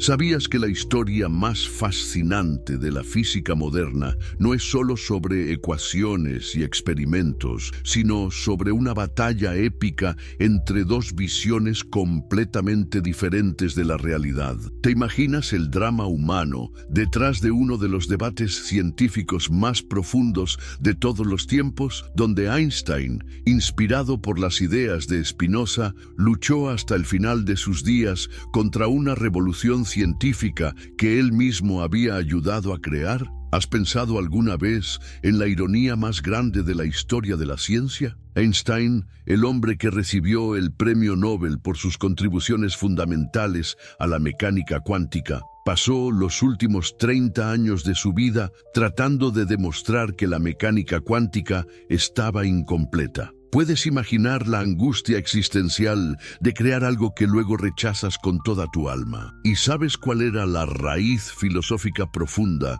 de esta resistencia de Einstein a la mecánica cuántica? Su herencia espinociana. ¿Recuerdas cómo Spinoza había establecido que todo en el universo sucede por necesidad absoluta según leyes inmutables? Einstein había absorbido esta convicción tan profundamente que cuando la mecánica cuántica sugirió que la naturaleza fundamental de la realidad es probabilística, sintió que se estaba atacando el corazón mismo de su visión del cosmos. ¿Te imaginas el momento cuando Einstein se dio cuenta de las implicaciones de la mecánica cuántica que él había ayudado a desarrollar? Estamos hablando de 1905, cuando Einstein explicó el efecto fotoeléctrico usando el concepto revolucionario de que la luz viene en paquetes discretos llamados fotones. ¿Sabes qué edad tenía Einstein cuando hizo este descubrimiento que cambiaría la historia de la física? Apenas 26 años. ¿Pero sabes qué es lo irónico de este descubrimiento?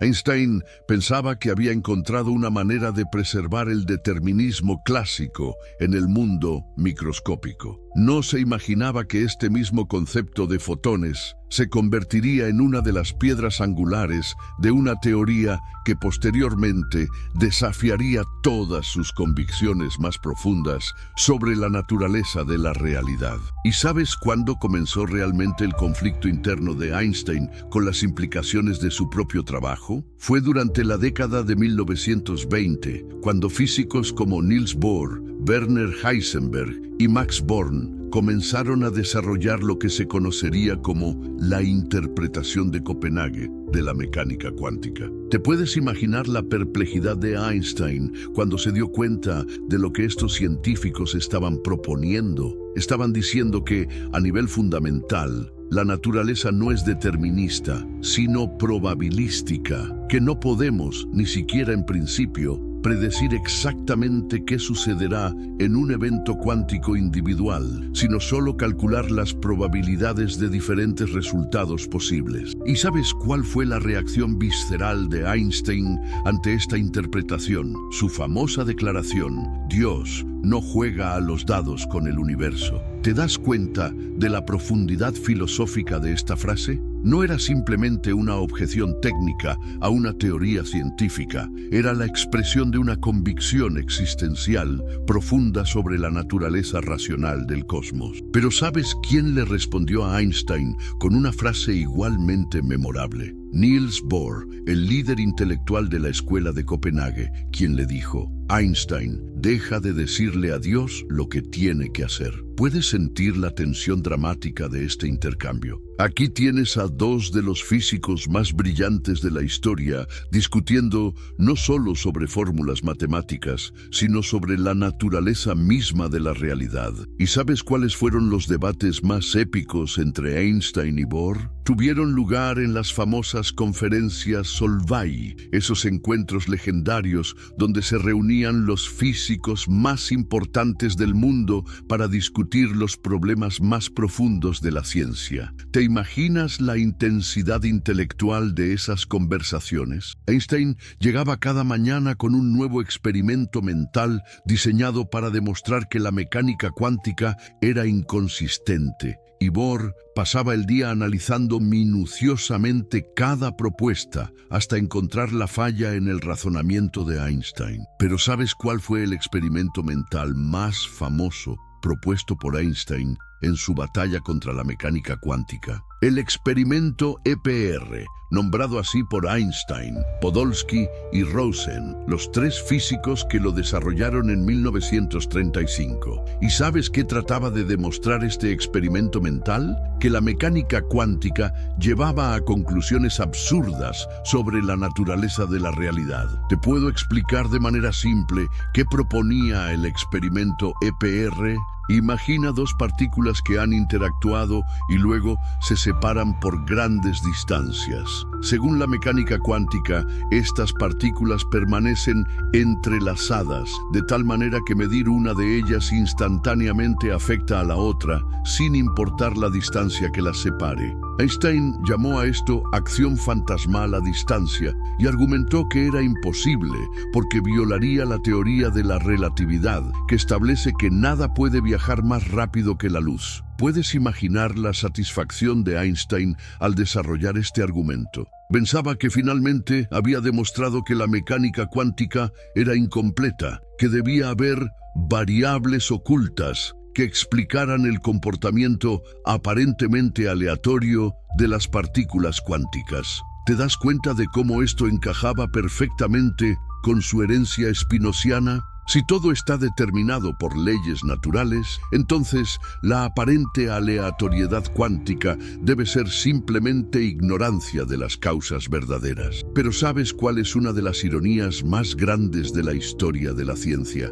Décadas después de la muerte de Einstein, experimentos reales demostraron que el entrelazamiento cuántico es completamente real. ¿Te imaginas? La acción fantasmal a distancia que Einstein había ridiculizado se convirtió en uno de los fenómenos más estudiados y aplicados de la física moderna. ¿Y sabes quién fue el físico que finalmente demostró experimentalmente la realidad del entrelazamiento cuántico? John Stuart Bell, quien en 1964 desarrolló un teorema matemático que permitía distinguir entre las predicciones de la mecánica cuántica y las de cualquier teoría de variables ocultas locales. ¿Y cuál fue el resultado cuando se realizaron los experimentos? La mecánica cuántica resultó victoriosa y las variables ocultas locales que Einstein había defendido fueron definitivamente refutadas. ¿Te das cuenta de la tragedia intelectual de esta situación?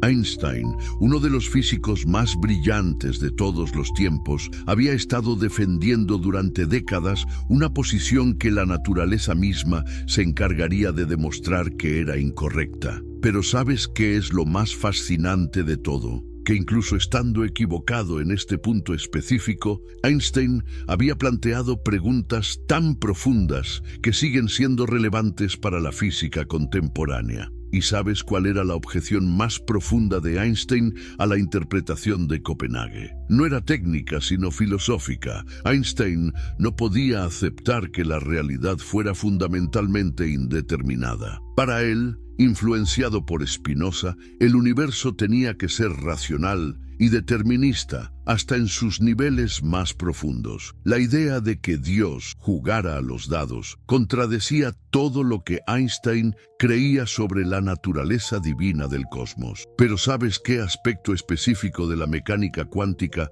más perturbaba a Einstein? El problema de la medición. Según la interpretación estándar, las partículas cuánticas existen en superposiciones de todos los estados posibles hasta que son observadas, momento en el cual colapsan a un estado específico. ¿Te imaginas lo absurdo que esto le parecía a Einstein? Significaba que la realidad objetiva dependía de la observación consciente. ¿Y sabes cuál fue la famosa analogía que desarrolló Einstein para ridiculizar esta interpretación? El experimento mental del gato de Schrödinger, aunque técnicamente fue desarrollado por Erwin Schrödinger, surgió de las discusiones con Einstein. ¿Conoces esta paradoja? Un gato en una caja está conectado a un detector cuántico que tiene 50% de probabilidad de activar un veneno. Según la mecánica cuántica, antes de abrir la caja, el gato está simultáneamente vivo y muerto.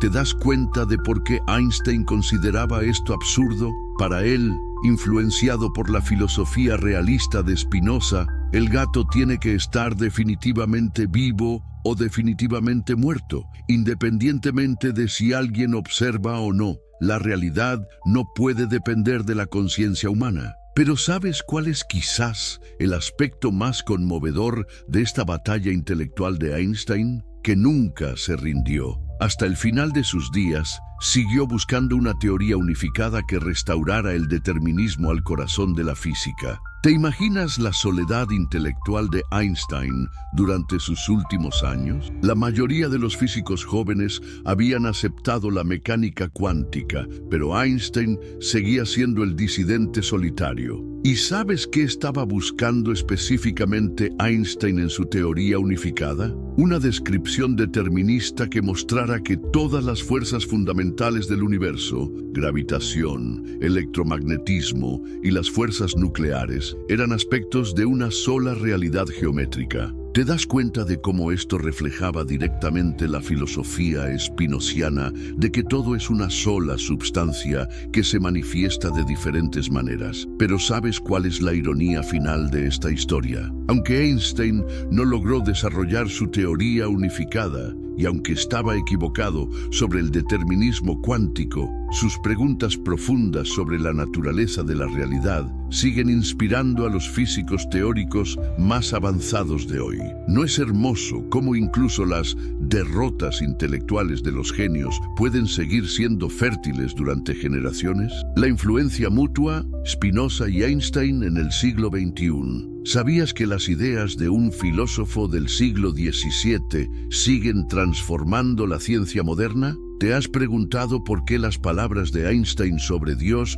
resuenan más fuerte hoy que nunca? Amigos, lo que están a punto de descubrir va a cambiar completamente su perspectiva sobre la realidad. Pero antes, déjame saber en los comentarios, ¿desde qué país me están viendo y a qué hora están viendo este video? Me encanta saber que tenemos una comunidad global explorando juntos estos misterios profundos. Si estás viendo esto desde tu celular, por favor, dale like ahora mismo. Eso nos ayuda muchísimo a que más personas puedan acceder a este conocimiento que literalmente puede transformar cómo entendemos nuestra existencia. Y ya sabes, si tienes a alguien cercano que también se cuestiona sobre los grandes misterios de la vida, compártele este video. La verdadera realidad necesita ser compartida. El renacimiento de Spinoza en la era moderna. ¿Pueden imaginar que un hombre excomulgado y olvidado durante siglos ahora sea considerado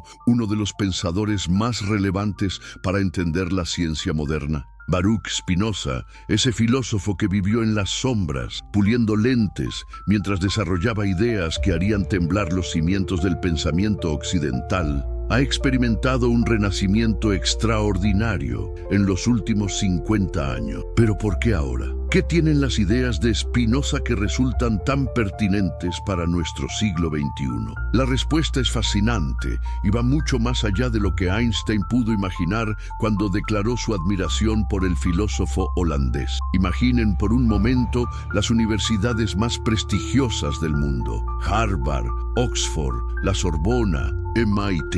En todas ellas hay cátedras dedicadas exclusivamente al estudio de Spinoza. ¿No es extraordinario? Un hombre que fue considerado el ateo más peligroso de Europa, ahora es estudiado con la misma reverencia que se reservaba antiguamente para los textos sagrados. ¿Saben cuándo comenzó realmente este renacimiento? Todo empezó en los años 60, cuando los académicos comenzaron a darse cuenta de que las ideas de Spinoza sobre la mente y el cuerpo tenían una relevancia directa para la neurociencia emergente. ¿Recuerdan cómo Spinoza planteaba que mente y cuerpo no eran dos sustancias separadas, sino dos aspectos de una misma realidad? Pues resulta que esto es exactamente lo que la neurociencia moderna está confirmando. Antonio Damasio, uno de los neurocientíficos más influyentes del siglo XXI, escribió un libro titulado En busca de Spinoza. ¿Saben por qué un científico que estudia el cerebro humano buscaría inspiración en un filósofo del siglo XVII? Porque Damasio descubrió que Spinoza había anticipado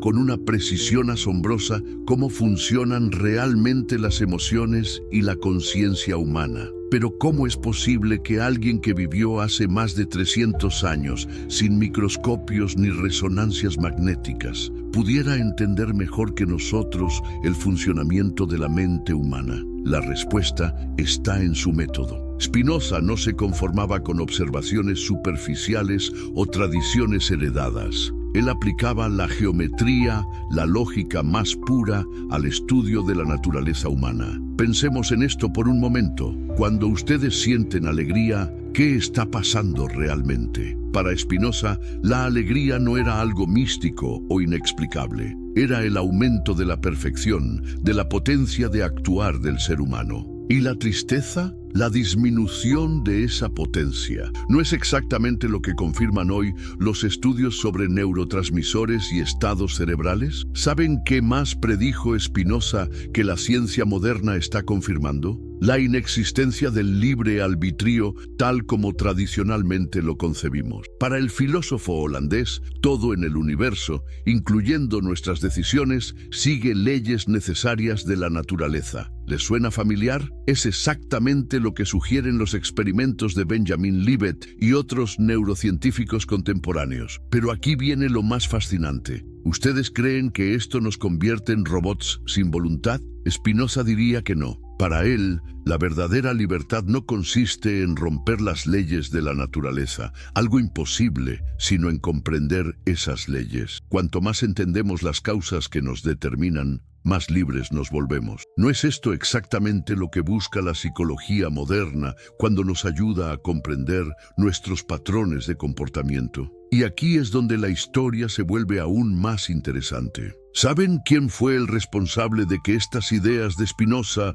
llegaran al siglo XX? Albert Einstein. Sin las declaraciones públicas de Einstein sobre el Dios de Spinoza, es muy probable que el filósofo hubiera permanecido como una curiosidad académica. ¿Pueden imaginar la ironía? Einstein, el físico más famoso de la historia, se convirtió sin proponérselo en el mejor promotor de un filósofo del siglo XVII. Cada vez que Einstein mencionaba a Spinoza en una entrevista, las ventas de las obras del filósofo se disparaban. ¿No es extraordinario cómo funciona la historia del pensamiento? Pero la influencia va más allá de la popularización. Einstein realmente incorporó elementos fundamentales del pensamiento spinociano en su visión científica. Cuando Einstein hablaba de la mente de Dios que quería conocer, estaba usando exactamente el mismo lenguaje que Spinoza había empleado para referirse al orden racional del universo. ¿Recuerdan la famosa frase de Einstein: lo más incomprensible del universo es que sea comprensible? Esta afirmación tiene raíces profundamente spinocianas. Para Spinoza, la comprensibilidad del universo no era un accidente ni un milagro. era una consecuencia necesaria del hecho de que la razón humana participa de la misma racionalidad que gobierna el cosmos. Ahora déjenme preguntarles algo más profundo. ¿Ustedes alguna vez se han sentido abrumados por la complejidad del mundo moderno? ¿Por la sensación de que todo está fragmentado, dividido, sin conexión? Pues tanto Spinoza como Einstein nos ofrecen una perspectiva completamente diferente. Para ambos pensadores, toda esta aparente fragmentación es una ilusión de nuestra perspectiva limitada. En realidad, todo está conectado en una unidad fundamental. Spinoza lo llamaba sustancia única. Einstein lo expresaba a través de su búsqueda de una teoría del todo que unificara todas las fuerzas de la naturaleza. ¿Saben cuál es una de las aplicaciones más sorprendentes de estas ideas en nuestro tiempo? La ecología profunda. Los movimientos ambientalistas más avanzados han encontrado en Spinoza una base filosófica sólida para defender la interconexión de todos los seres vivos. ¿Por qué? Porque si todo es parte de una sola realidad,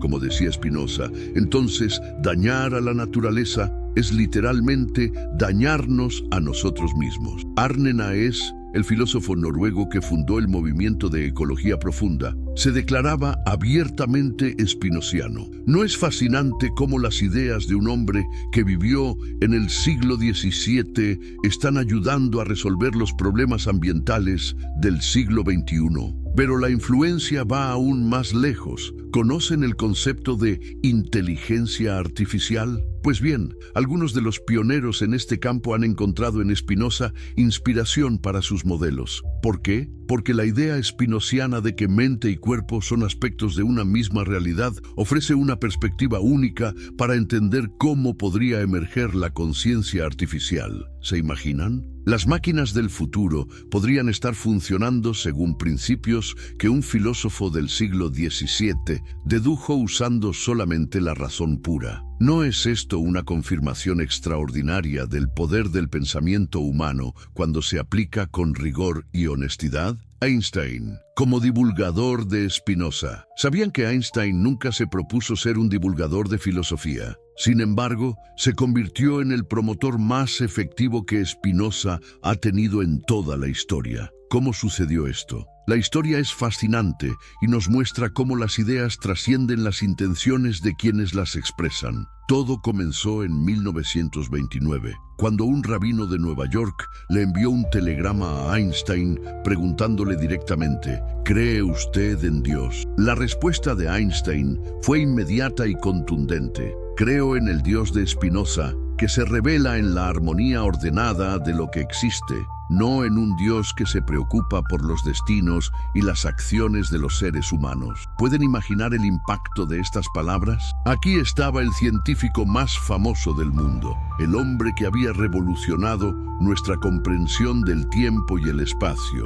declarando públicamente su admiración por un filósofo que la mayoría de la gente ni siquiera conocía. ¿Saben qué pasó inmediatamente después? Los periódicos de todo el mundo reprodujeron la cita. Las librerías comenzaron a recibir pedidos masivos de obras de Spinoza. Las universidades empezaron a organizar conferencias sobre el filósofo holandés. ¿No es extraordinario cómo una sola frase puede cambiar el destino intelectual de toda una generación? Pero Einstein no se detuvo ahí. Durante el resto de su vida, siguió mencionando a Spinoza en entrevistas, cartas y conferencias.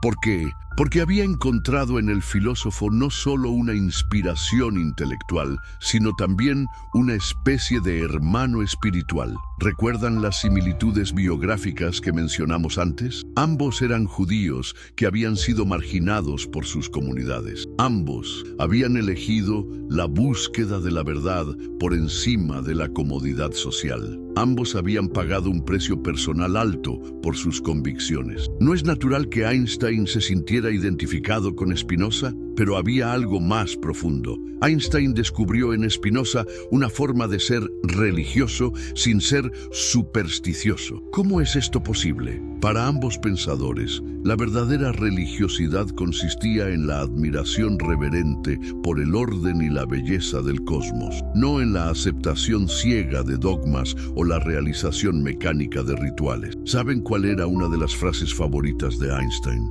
La experiencia más hermosa que podemos tener es la del misterio. ¿No suena esto completamente spinoziano? Para Spinoza, el misterio no era algo que debía ser temido o adorado, sino contemplado y, en la medida de lo posible, comprendido. Esta actitud tuvo consecuencias extraordinarias. Cada vez que Einstein hablaba públicamente, no solo estaba divulgando ciencia, sino también filosofía. Sin darse cuenta, estaba educando a millones de personas en una forma completamente nueva de entender la relación entre ciencia y espiritualidad. Ustedes se han dado cuenta de cómo cambió el vocabulario intelectual del siglo XX gracias a Einstein. Expresiones como religión cósmica, mente de Dios, misterio sublime, se volvieron parte del lenguaje común. ¿De dónde salieron estas expresiones? Directamente de la síntesis que Einstein hizo entre la ciencia moderna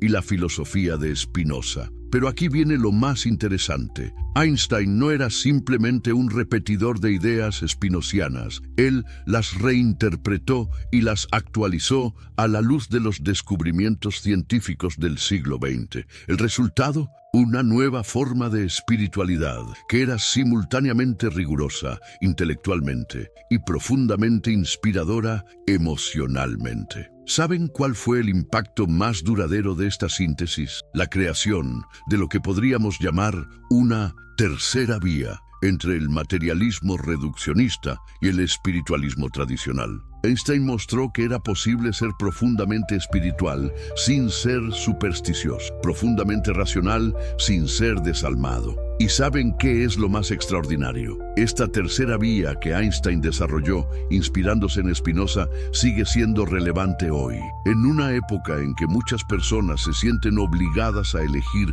entre ciencia y espiritualidad, el ejemplo de Einstein-Spinoza nos muestra que esta es una falsa dicotomía. ¿Recuerdan cómo Einstein solía hablar del científico ideal? Decía que debía tener la precisión de un matemático, la intuición de un artista y la reverencia de un místico. ¿No es esta exactamente la síntesis que Spinoza había logrado en su propia persona? Y aquí está quizás el legado más importante que Einstein le dio a Spinoza: la demostración de que las ideas filosóficas más profundas no son incompatibles con los descubrimientos científicos más avanzados. Al contrario, se enriquecen mutuamente. Las cuestiones contemporáneas. ¿Se han preguntado alguna vez por qué las ideas de dos hombres que vivieron hace siglos siguen siendo tan relevantes para los problemas más acuciantes de nuestro tiempo? La respuesta va al corazón mismo de lo que significa ser humano en un universo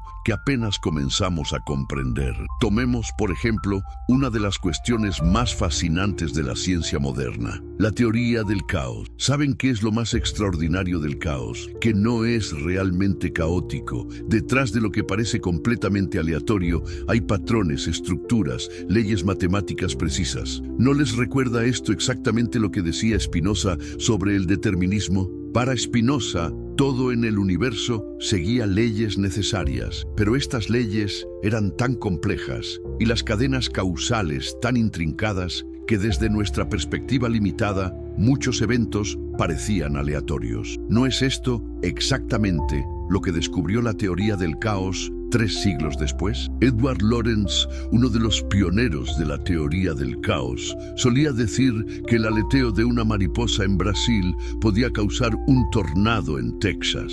¿Saben qué habría dicho Spinoza de esto? Exactamente lo mismo, pero usando un lenguaje diferente. Todo está conectado con todo, cada cosa es parte de una red infinita de causas y efectos. ¿Pero qué significa esto para nuestra vida cotidiana? Significa que somos simples marionetas de fuerzas que no podemos controlar. Tanto Spinoza como Einstein dirían que no. Para ellos, la comprensión de estas conexiones nos hace más libres, no menos. Pensemos en esto por un momento. Cuando ustedes entienden que su mal humor puede estar relacionado con lo que desayunaron, con cuánto durmieron, con el clima, con las noticias que leyeron, ¿se vuelven menos libres o más libres? Para Spinoza, claramente más libres, porque ahora pueden actuar sobre esas causas. ¿Y qué pasa con la conciencia? Este es otro de los grandes misterios contemporáneos. ¿Cómo es que la materia muerta puede generar experiencia subjetiva? ¿Cómo surge la conciencia del cerebro?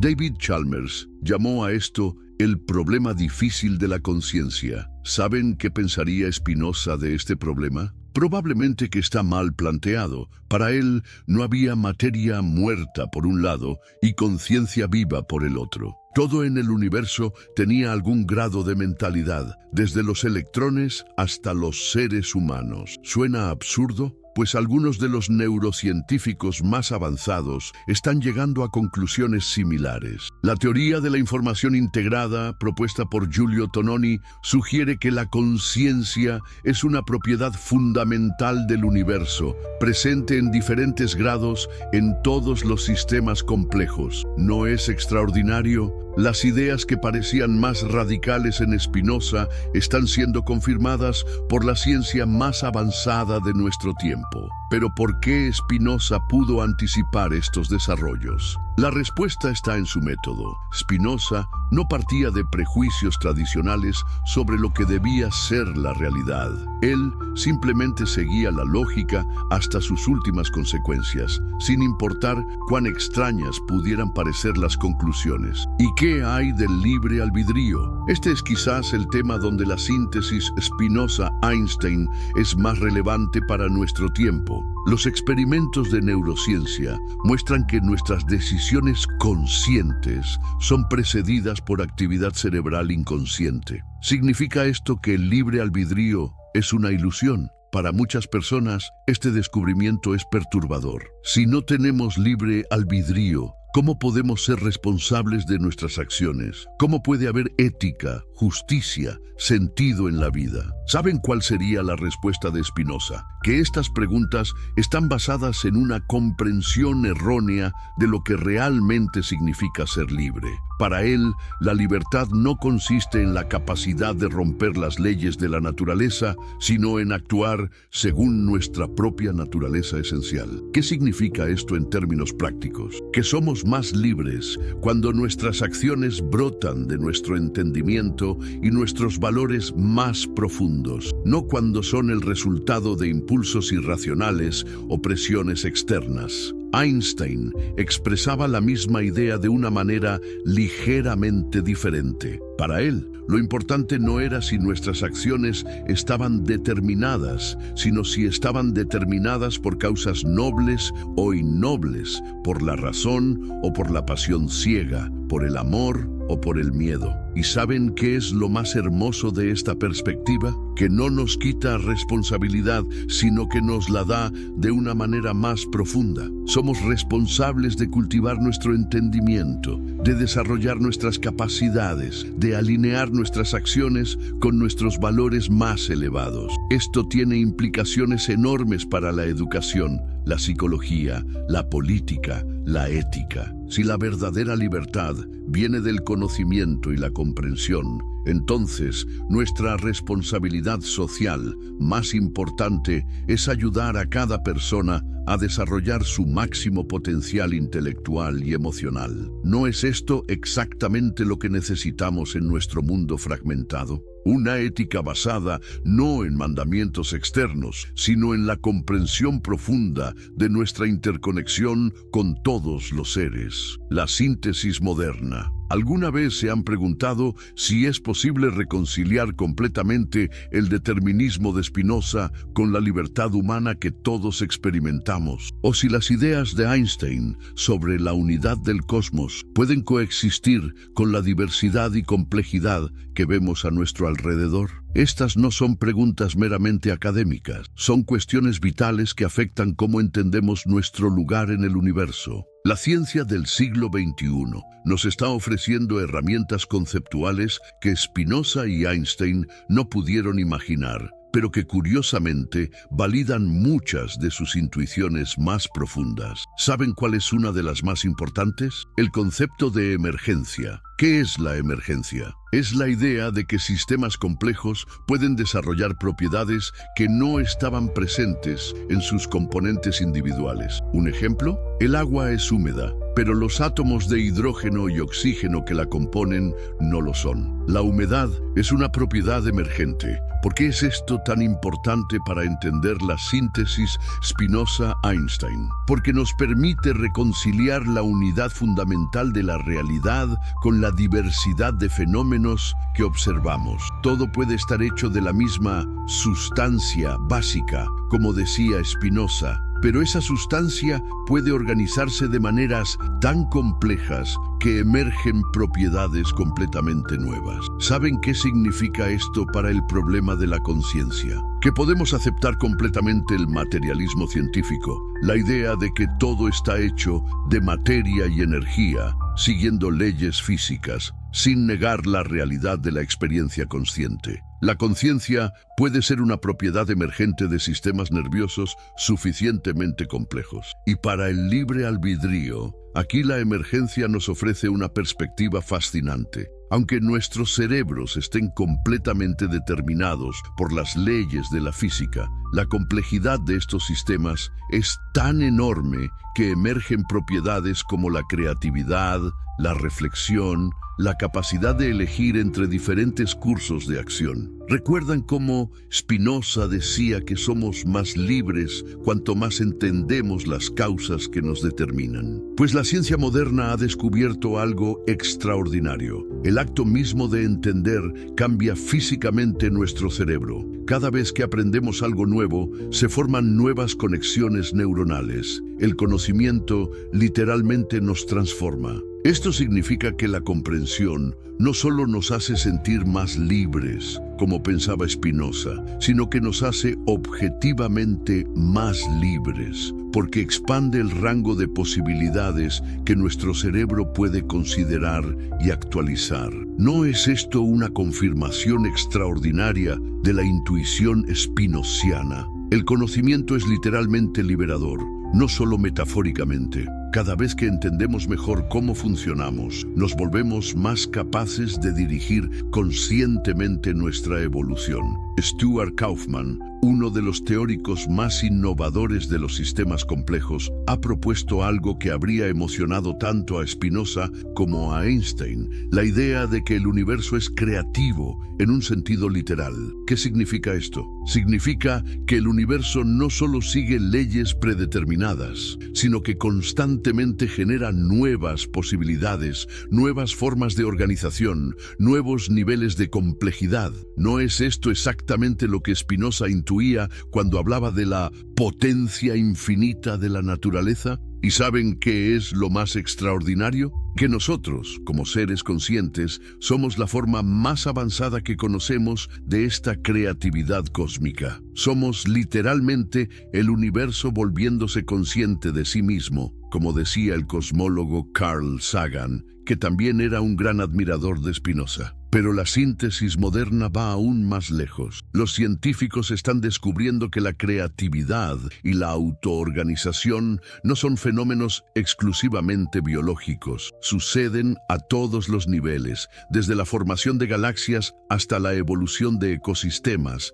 desde el desarrollo del lenguaje hasta la emergencia de la cultura. ¿Qué significa esto? Que vivimos en un universo que es simultáneamente determinista y creativo, ordenado y sorprendente, unificado y diverso. ¿No es esto exactamente lo que intuían Spinoza y Einstein cuando hablaban de un cosmos que era a la vez racional y misterioso? Ilya Prigogine, Premio Nobel de Química, desarrolló lo que llamó estructuras disipativas, sistemas que mantienen su organización precisamente a través del cambio constante. ¿Saben qué son ejemplos de estructuras disipativas? Los seres vivos, los ecosistemas, las sociedades, las culturas.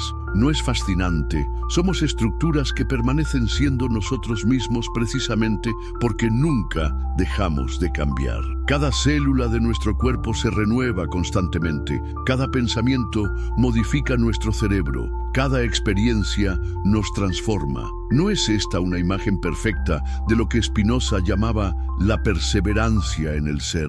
Para Spinoza, cada cosa se esfuerza por persistir en su existencia, pero no como algo estático, sino como un patrón dinámico de actividad. La ciencia moderna confirma que esto es exactamente lo que somos, patrones de información y energía que se mantienen a través del cambio constante. ¿Y Einstein? Él habría estado fascinado por descubrir que su búsqueda de una teoría del todo estaba en el camino correcto, pero que esa teoría tendría que incluir no solo las fuerzas fundamentales de la física, sino también los principios de la complejidad y la emergencia. La síntesis moderna nos está mostrando que el universo es mucho más extraordinario de lo que imaginaron incluso Spinoza y Einstein. Es un cosmos que combina orden y creatividad, determinismo y libertad, unidad y diversidad de maneras que apenas estamos comenzando a comprender. ¿Saben qué es lo más hermoso de todo esto? Que nosotros no somos observadores externos de este proceso cósmico, somos participantes activos en él. Cada acto de comprensión, cada momento de creatividad, cada elección ética es una forma en que el universo se desarrolla y se transforma a sí mismo. El legado eterno, dos mentes, una visión. ¿Se han dado cuenta de que estamos viviendo exactamente lo que Spinoza y Einstein habrían querido? En este momento, mientras ustedes escuchan estas ideas, están participando en esa cadena infinita de causas y efectos que conecta a todos los seres humanos en una búsqueda común de comprensión. ¿No es extraordinario? Pensemos por un momento en la coraje que requirió para ambos hombres sostener sus convicciones. Spinoza sabía que sus ideas le costarían la excomunión, el aislamiento social, el rechazo de su comunidad. Einstein sabía que su visión del cosmos desafiaría tanto a los religiosos tradicionales como a los materialistas ortodoxos. ¿Pero qué los motivó a persistir? La respuesta está en algo que ambos compartían, una confianza absoluta en el poder de la razón humana para descubrir la verdad. ¿De dónde venía esta confianza? No de la arrogancia, sino de la humildad más profunda. Tanto Spinoza como Einstein entendían que la razón humana no era algo separado del cosmos, sino una expresión de la racionalidad que gobierna todo lo que existe. ¿Recuerdan la frase de Einstein sobre que Dios es sutil, pero no malicioso? ¿Qué significaba realmente esto? Que el universo podía ser complejo, incluso misterioso, pero nunca arbitrario o caprichoso. Había una lógica, una coherencia, una elegancia subyacente que la mente humana podía captar, al menos parcialmente. Esta convicción les dio a ambos una fortaleza extraordinaria para enfrentar la incomprensión y el rechazo. ¿Saben por qué? Porque no estaban defendiendo opiniones personales, sino sirviendo a algo mucho más grande que ellos mismos, la verdad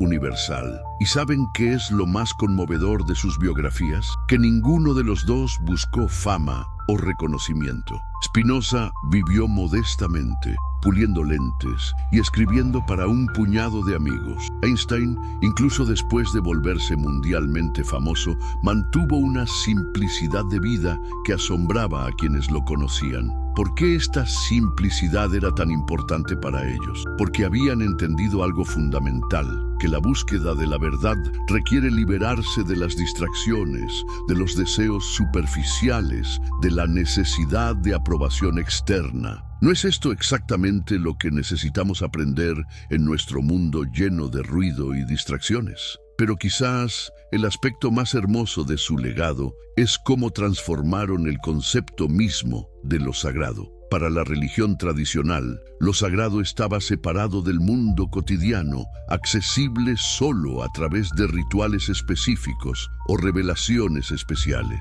¿Qué propusieron Spinoza y Einstein, en cambio? Que todo es sagrado porque todo es parte de la misma realidad fundamental. La geometría es sagrada, la física es sagrada, la comprensión es sagrada, la ética basada en la razón es sagrada. ¿No es esta una forma mucho más rica y democrática de entender lo divino? Esta visión tiene implicaciones enormes para cómo vivimos nuestras vidas. Significa que cada acto de estudio es un acto religioso, que cada momento de comprensión es una forma de comunión con lo divino, que cada elección ética es una participación en el orden cósmico. Para Spinoza y Einstein, absolutamente sí. ¿Saben qué significa esto para la educación? Que enseñar matemáticas, física, biología, filosofía, no es solo transmitir información útil, sino iniciar a los estudiantes en los misterios más profundos de la existencia. ¿No deberíamos enseñar todas las materias con esta reverencia y este asombro?